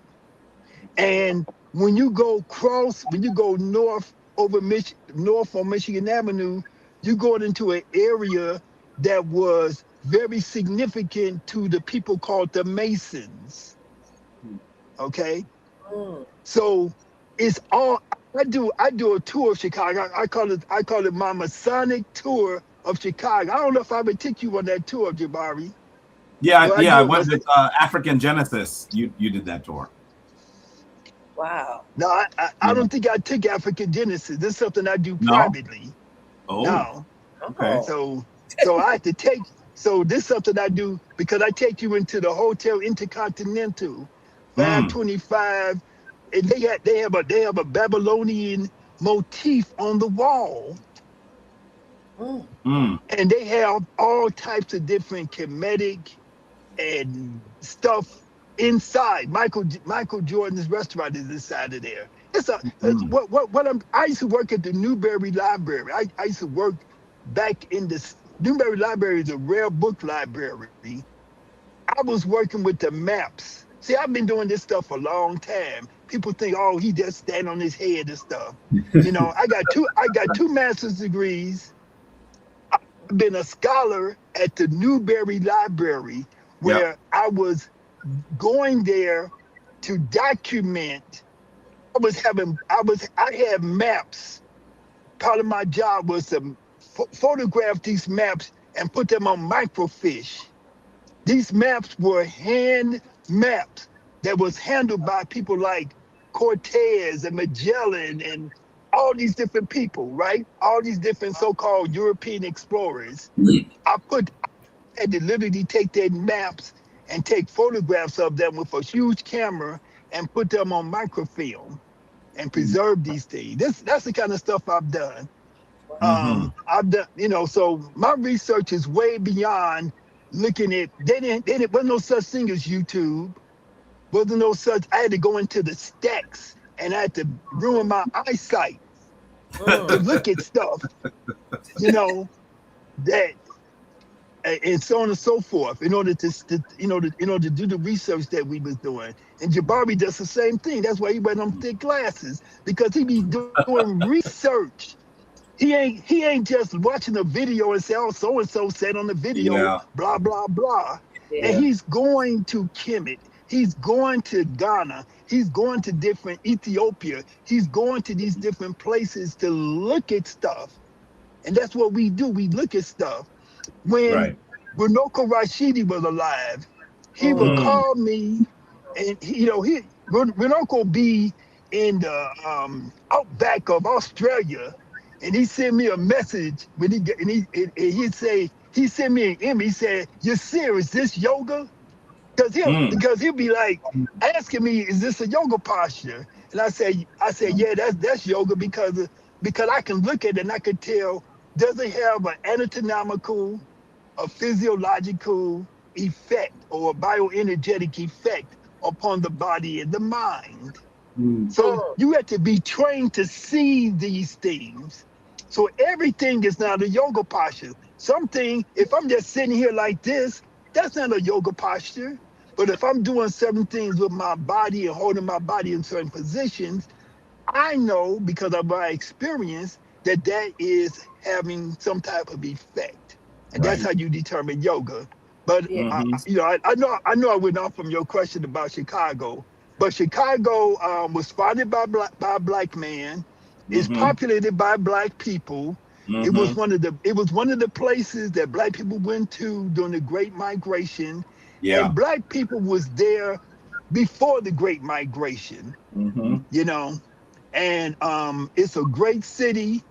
You Yeah. know, the brother who wrote Christ, the brother who wrote um the Come on, say something about it brainwash so I can help you remember who you're talking the about. brain the book got the chains on the brain on over the head. Carter G. Woodson, Oh, Oh. Miseducation of the Negro. Yes. He he wrote that book at the YMCA, several blocks from where I live now. Mm. wow. Links, 3 blocks from where I live right now. Langston Hughes was writing all his books at the library. That is 3 blocks from my house. Um, um, Wow. every artist you can name, from Coltrane to Dizzy Gillespie to Louis Armstrong, and to all the people who did the soul music, the rhythm and blues, all the way into hip hop. We got the hip hop museum. Y'all should go check out the hip hop museum. It's right Mm. next door to where my studio used to be on Indiana, Jabari. It's a Mm. brother there who has like what y'all call a brownstone, and it's a Mm-hmm. hip hop museum, and he Mhm. got a whole Mm. bunch of the history about hip hop music there. Mm. So you know what, Yasir, I want you, because you mentioned your yoga piece, and I want you to talk about this before. So family, Yasir is going to talk about his event that he has going on actually in Chicago next week, and then he's going to also ask. We have a question of the day, and Okay. we're giving away a free conference day ticket. Go ahead, Yasir. Okay, so about the last 15 years or so, we have had this event called Soul Yoga Fest. So I founded Soul Yoga Fest in Chicago, and it is a free yoga festival for the community. And we ask people to come out and not to support the event, but to support themselves, to learn yoga, meditation, African dance, Tai Chi, she, Capoeira. We have all of these ancient Kemetic belly dance by Sister Kalita. We have Mm. chair yoga for the seniors with Darlene Blackburn. So if you don't feel like getting on the floor, on the ground, you could do the chair yoga. Everything is outside. If it rains, we come inside. And so that is going to be Saturday, July 11th. We always do it the second weekend of July. Now, on Friday, July 10th, we have our awards dinner. And at the awards dinner, we give awards to different people who have made significant contributions to Mm-hmm. our community. We recognize people who normally don't get recognized, you Mm-hmm. know. And so even though Brother Jabari got a whole bunch of recognition, we have recognized him in the past. We Yes, you give have. awards and stuff like that. Yep. and he needs more recognition. So, but That's because nice. he does things that is above and beyond. But we have recognized Rodoko Rashidi, Wayne B. Chandler, just to name a few. You know, Yeah. some of the great luminaries from Chicago and from around the country. Yeah. You know, Yeah. and so I would like for people to come to the awards dinner. You can buy a table for 6 for $240, or you can buy a one spot for one person for $45. And I encourage those people who got some money to buy a table. And even if you cannot come, buy a table, and we'll donate it to people that want to come but don't have the resources to come necessarily. You know, That's and so Yeah. that and so that's what we do. You know, Yeah. we've been, and we have done So Yoga Fest all over the planet, in South Africa, in Jamaica, and now we do it in Brazil. We did our first one in Brazil, in Bahia, Salvador Bahia, last year. Okay, wow. and on October 25th of this year, we're gonna be doing Soul Yoga Fest in Brazil, in Salvador, with Queen Afua. And so she's traveling with us on a tour from October 15th to the 26th. And we're going to be there doing all kind of different stuff that you could do in Salvador in terms of experiencing the African culture. And so I have invited Brother Jabari to come with us. So some of y'all might be coming with us as guests of Brother Jabari. And we Yep. also invite the HAPI people to come with us if you can, and to Yo, listen. promote this trip, I was looking at those little dates. Like, let me see what's good. Yeah, yeah, Yeah. yeah. Yeah, that October. looks like, your itinerary looks amazing. Yeah. The pricing is amazing. Yeah. I try to keep it low, and people still be like, oh, people, I work with you, the payment plans, discounts, all kind of stuff. I just want people to go and travel. Yeah. Yeah. I wish I made a lot of money off of this, but I don't. But these are things that we are. Brother Jabari don't make a whole lot of money either. But these are things that we are driven to do because of our consciousness. And this is what we do. The ancestors move us into these directions, and we don't really have a choice. We do what we supposed to do. Yeah, absolutely. You can go to kemeticyoga.com and get more information about Yiser's, all the stuff he has going up to the classes. Everything is on his website, family. So please, make sure that you're supporting our elder, because this is great. Yeah. Yeah. Yeah. And we do Soul Yoga Fest for free. Everybody, we got different instructors like Jill Menard, Kwesi Karamoko, other people like that. They coming from out of town. They paying their own money to come to Chicago. Wow. Find a hotel or Airbnb in order to share their gifts with us. Yeah. And people come from all over the country. Yeah. And this is I got some famous images in my living room in my house in Bronzeville. Like y'all would call my house, y'all New York people, y'all call my house a brownstone. We call it a white stone, because Chicago, it's limestone. Yeah. It's limestone, just like the pyramids. Just like the pyramids, the same thing. Chicago is on top of a limestone bed. We have the biggest limestone quarry on the planet Earth in Chicago.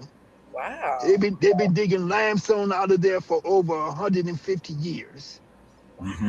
It is deep. It is, you go down about 100 to 200 feet to get to the bottom of this pit where they are digging, and they got multiple ones of these things. So Mhm. along our lakefront, we are on Lake Michigan. One of the things that make, since you was asking about Chicago, one thing that makes Chicago so wonderful is that they made laws that said that at the lakefront on Lake Michigan has to be preserved for parks and recreation. So there's no factories, there's no nothing. Everything is beautiful park land Oh, nice. and beaches along the lake. Ain't no Mhm. pollution. You go over into Indiana and you see everything is polluted and stuff. When you're in the Chicago part of the shore of Lake Michigan, it's beautiful, pristine, as much as it can be in a big city, you know. Mhm. Yeah. And So, so, Mhm. yeah, okay, wait, before we lose your little tiny piece of light you have, Yasir, I want you to ask a question. Family, like you got a little piece of light here. So family, listen, open your wherever you're gonna email from, and put this email address in right now. This is a really good question that Yasir came up with. He's going to read the question, and then the first person to email us. Now, listen, family, we keep saying this. You got to email us. Don't put it in the chat. I mean, you can, but we're not looking at the chat. We're only looking at the email. Okay, the first person to email the answer correctly will win a 1 day free conference ticket for Chicago. So that the 1 day, the Saturday, it's like all these sounds are happening. The Saturday of the conference, you will get a free ticket. Okay, family, right there. This is free. And Yasir is going to ask the question, hopyintheshy@gmail.com. That's where you're going to go to put in your answer. All right. Are you ready, I'm Yasir? ready. I'm Okay. ready. Now listen, Okay.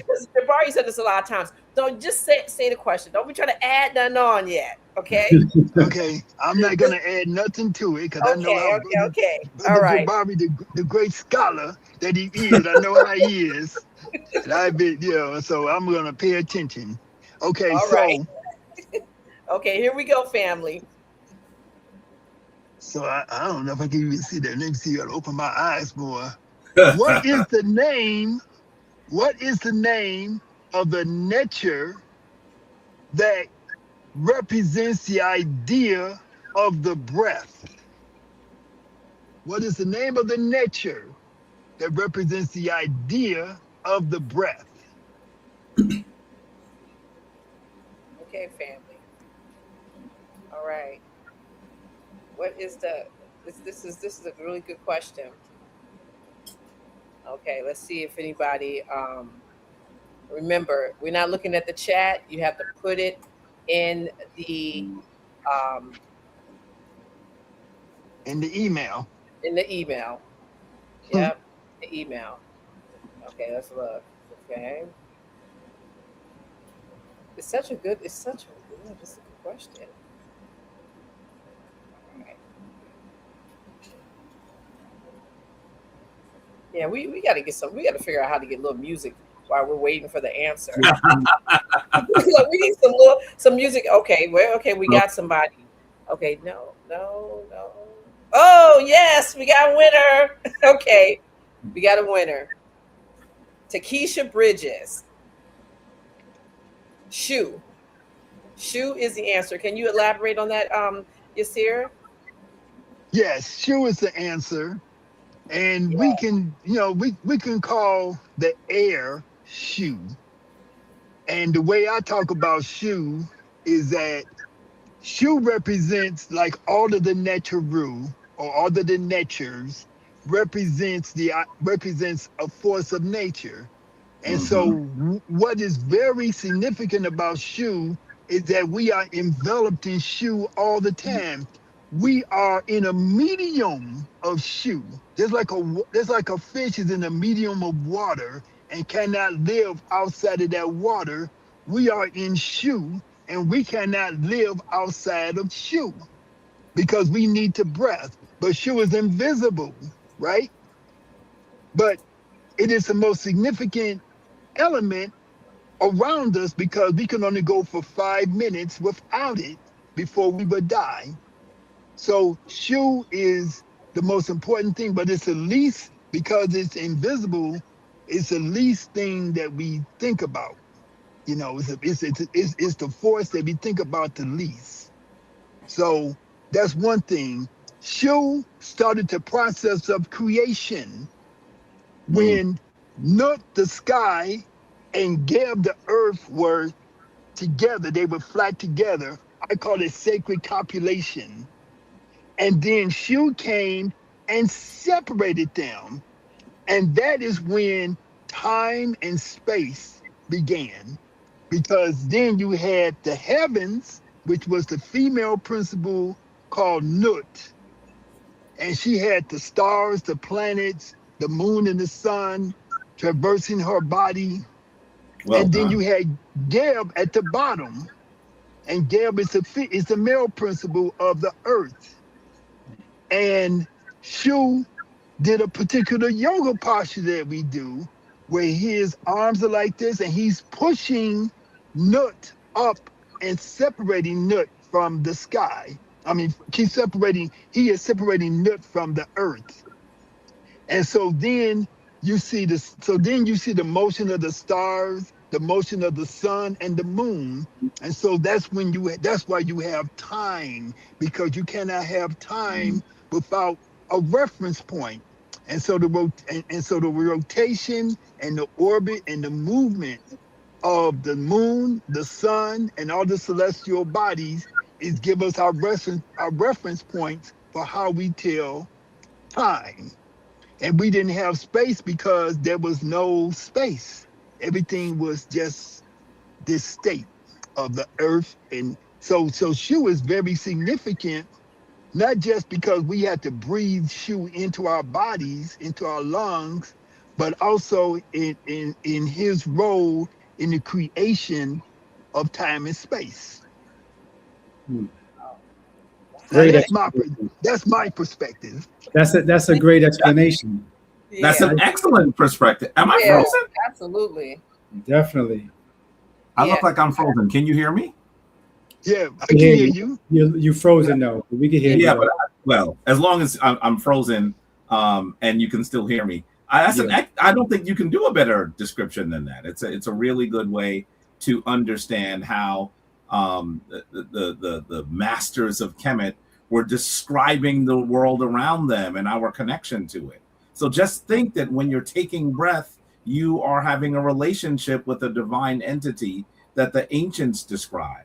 And that's really beautiful. It's fascinating how that looks, and how you can consider those sorts of things. Yes. Mhm.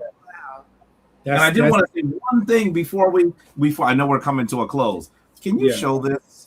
I just want to, you've seen, for those of you who are a little bit less familiar with Baba Yiser, I just want you to know that when you look at his logo, you see an important posture. He mentioned it earlier, and I didn't get a chance to put it up. This is the back of Tutankhamun's chair. I know that if Yiser was at home in his computer, he would have showed it to you. So I'm gonna let me do it for him. This is a pose, and it's a really, really important pose. And sometimes when people say to me, "There's no such thing as Kemetic yoga," right? I've heard that sometimes. I often say to them, well, what you have to do is look at some of the poses that you see in Kemet and then try to replicate them. And then as you replicate them, you're going to note, if you're doing it well, that something happens. This is why Yiser and myself call this being a practitioner, right? By the way, if you have not practiced, this pose looks simple. Yeah. I'm gonna tell you, family, I've seen so many people do it, and it looks, I don't know how else to describe it, janky. This doesn't look simple. I'm just looking, I was like, wow. Yeah, many people can't even put, I know I struggle to put my foot flat and to sit down on my calf. Exactly. That is not easy. You have to lengthen, as Baba Yiser has described, you have to lengthen those portions of your body over time to be able to do this. So for those of you who think, oh, no, they're not doing yoga, why don't you just listen? It's okay to be skeptical, but I want you to be open to learning. Get on your floor and do this pose exactly, and see what if you're able to, one, and two, what you think happens. And then go to Yisir's website and see him do this pose exactly like it is on the chair. If he was not a practitioner, a master practitioner, he could not do this. Yeah. And Brother Jabari, we made a modification to this pose too. Because one time I was in Egypt, I was in Kemet, and I had some big old brothers with me, and I was trying to get them to do. So I told them, "Well, we're gonna do the pose of mortality. Y'all can't do it because y'all, they're not ready to do it yet." And so when I looked at them later, they did their own version of it, modified. And I said, "Oh, you could do it that way." So instead of sitting all the way down, you come up off your heel, and you have your legs making a 90-degree angle, and then you still go into the twisting portion with your spine and with your neck and everything. And so we make a modification to that to make it easier for a lot of people who may be having challenges with their knees, their ankles, and so on and so forth. Or maybe if you just have a little extra on the little butt part. It seems like if you have a little extra butt, it might be a little harder to get it all the way down there. Yeah. You see, it works with sisters. I gotta see these modifications this year, because I'm looking at that. I'm like, okay. It works with sisters. They, so listen. It takes a while to be able to do this, is what I'm trying to say. And so you see us describing how he can get you gradually into the pose, and it's powerful. And yes, Sister Felicia, if you have the dimensions that many of our beautiful African sisters have, listen, you're gonna have a little more cushion there, but it takes time for you to be able to even stretch the tendons in your knee, the tendons in your calf, the tendons in your ankle, in your foot. It is not as easy as it seems. You have to practice to be able to do this. Yeah, but I be having Zulu and netted belly sisters from South Africa doing this pose, so it ain't that hard. Okay. Listen, you have virtual classes. You got a lot of stuff going on. I'm gonna hold you to that, Yasir. So family, listen, hit kemeticyoga.com and get connected with Yasir. This is good stuff. This is good stuff. Well, listen, family, we've been on here chatting all from the sun up to the sundown now. Yeah. Here, and I'm glad you ended off with that picture, Jabari, because I think that was a great way to end the show. Showing that picture, showing that pose of Tut. Appreciate that, and I appreciate you all spending your time with us. And you say you're in your car, I really, really appreciate that. Really appreciate that. Yeah. Oh, it ain't no problem, And wait, before y'all go. So listen, family, we do have in honor of Yasir being here, we have a special promo code. So if you didn't win the free 1-day conference ticket, you still can get a discount. And you got to use the promo code Kemetic HAPI. Okay, Kemetic HAPI. And then you'll be able to get a discount on all of the like the 3-day or the 1-day event. You get a discount on everything except for the live stream, because the live stream is we haven't changed the live stream price since 2022. So it's like that's the price. So it's Kemetic Yoga. Kemetic HAPI. Okay. I'm going to find a little banner and put that up there. Go ahead, Hassan. Yes. So once again, thank y'all for sharing your time, sharing your energy, sharing your knowledge, giving us the information, letting us know that, we have to put these postures and these certain things into practice, throughout our journey. Like you said, you can't just look at these things and then that just be the end all be all. But I understand that everybody has their time when they're actually going to do something, when they're learning it. So people, let's just make sure we start putting these things into practice, whatever it is, whatever works for you. And can I say one thing? Absolutely. Brother Jabari and everybody, my book is coming soon. Oh. And it's called The Yoga Code. And so what it's doing is breaking the code from yoga from the Madhu nature, from the glyphs to show you that where the yoga is. So when you look at that, when you look at that image that Jabari put on the screen, that pose of mortality, it's showing you chakras in yoga. It's showing you the nadis. It's showing you the yoga posture itself. It's showing you how the consciousness and the opening up of the 1,000-petal lotus, as they say. It's a lot of different information there. It's in code. And that's why a lot of people don't recognize it, because like in my conversation with people like Runoko Rashidi, we talked about how there is more than one way to know stuff. You don't, white people, Europeans only know things intellectually. We know things, we use our intuition and we use our spiritual insight to know. So some things is not going to conform to your intellectualism, but some, you need the intellectualism, but at the same time, you need to have other aspects of your mind open. Absolutely. Okay. That's why we do the practices so that we can open the pineal gland. And when you get that open, you can have access to different ways of thinking and ways of viewing reality that reveals a lot of new information to you. That's why when it comes to yoga, you have to practice it because it opens the doors. When Jabari carried his ankh, and that's a discipline. I see him take that ankh, he won't let nobody touch it. He let me touch it. But he won't let nobody at the airport touch it, going through customs and all that stuff, because, it's something that you do. But that has an impact on his mind. It has an impact on his consciousness. Him carrying that ankh is yoga. That's his yoga. So, okay, wait. So you know what? Listen, I'm about to get on you, Jabari. Okay, I think I'm feeling some type of way. How you been with HAPI for the last? You've been with HAPI for the last, like what? 7-8 years, and you just now, like we just now know about Yiser. Like, how's this? Why you ain't come on and tell us to get in contact with Yiser before? It's funny because I've been mentioning him from the beginning. I mentioned him from the documentary. No. Oh, okay. It wasn't to you. I was at the premiere. Yeah. We had Barbie. We went to the premiere of the HAPI in Brooklyn, film, didn't we? Together. Yes, we did.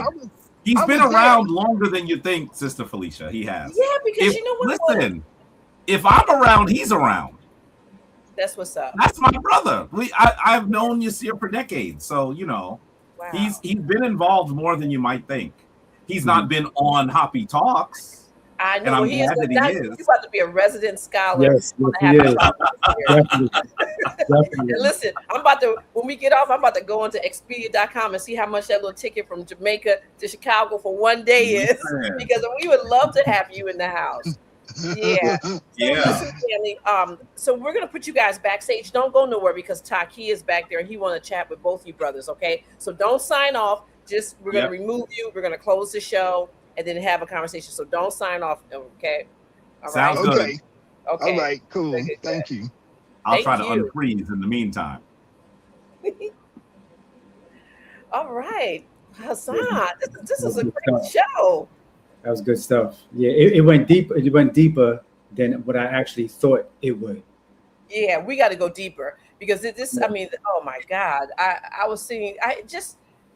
I can't even get my thoughts together because I'm just so excited about the information we learned today. And just like the whole thing about Jabari and carrying the ankh and what it can trigger your mind to remember and to keep you, grounded as to, why you are here. Like this is, oh my. And then the chat made it even that much better as well. Yeah. That was on fire. Yeah, the chat's on fire. But no, I love when Jabari comes on because Jabari gets in the chat. I saw something. He telling somebody if it's boring, why are you here? Like, Lord have mercy. So listen, family, we're gonna talk about this real quick, family. Look, Happy and the Shy. This is like the energy. Yasir brought the energy of Chicago and why we need to be here. I'm gonna rewind this. I'm gonna memorize what that man said about Chicago because that is dope. And family, listen, this is an opportunity for you to, it's self-development, it's self-investment, and it's also supporting the movement. So you can, we're giving a special discount right there, Kemetic HAPI promo code. And this promo code, this is like a holiday code. So this code is good until Monday. Okay, so you do a little barbecue on the 4th, do all your little stuff. Make sure you get your tickets now. Okay, family. We can't guarantee any more promo codes up into this, because the event is like almost 3 weeks ago.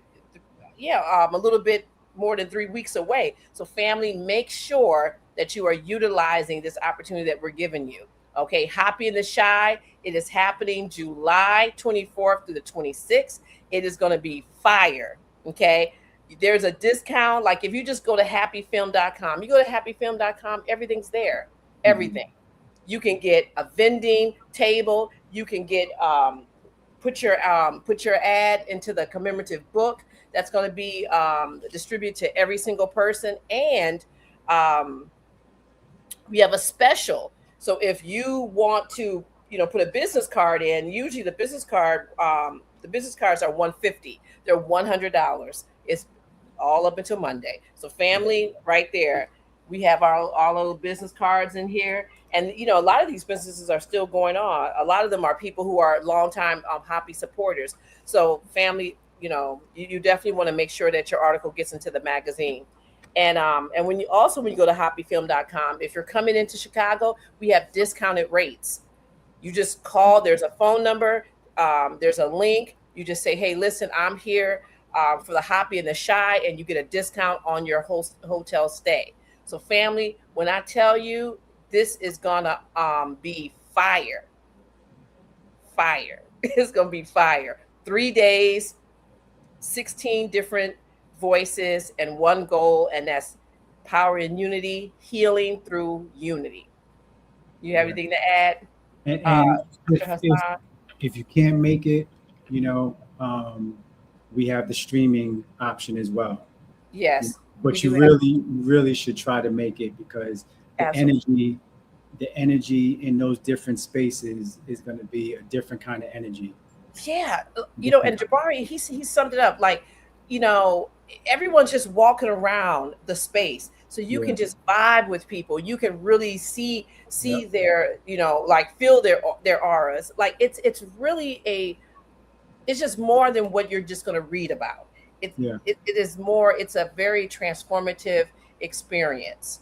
And again, this promo code is good until Monday. Everything's good until Monday, fam. Okay.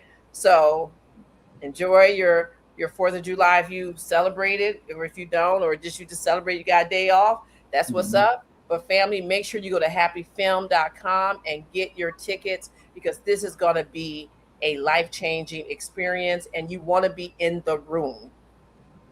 You want to be in the room. And the keynote speaker, and thank you, because there was a couple of different people asking questions. Yes, you can just purchase the 1-day conference ticket for Saturday, September 25th. You can just purchase that ticket, or you can get the all 3 days.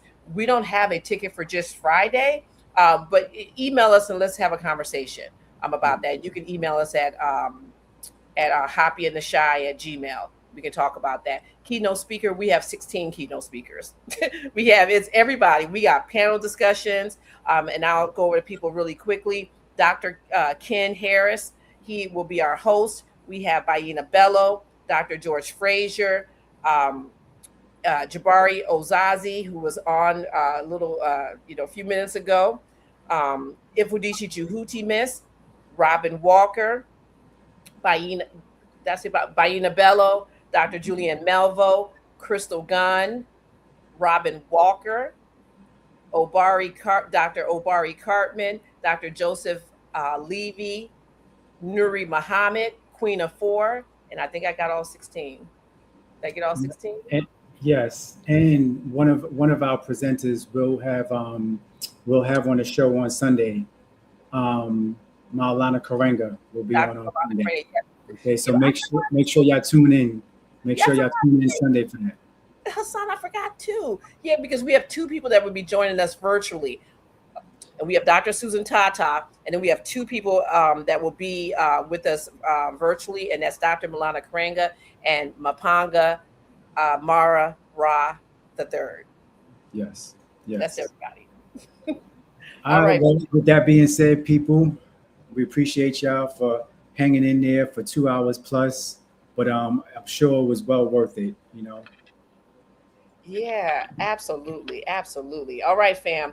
All right, thank you, Hassan. This is so nice. And I see you have the purple in the back. And you know what's cool about this is that, yeah, we sent out a reminder to everybody that's on the HAPI newsletter, and the background was purple. And I didn't even know. I didn't know purple was the color for today. Alignment. See, family, yo, that's why our stuff is dope.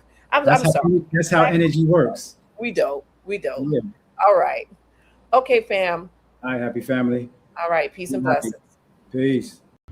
Economics and politics are the foundation of human development. While forming the world's earliest civilizations, Africans also laid the groundwork for the creation of economic systems. By learning from our history, we gain the strength to empower the present and design the future. Presenting the premier forum for truth, culture, and change. HAPI Talks. Join us as we unlock the secrets to our success.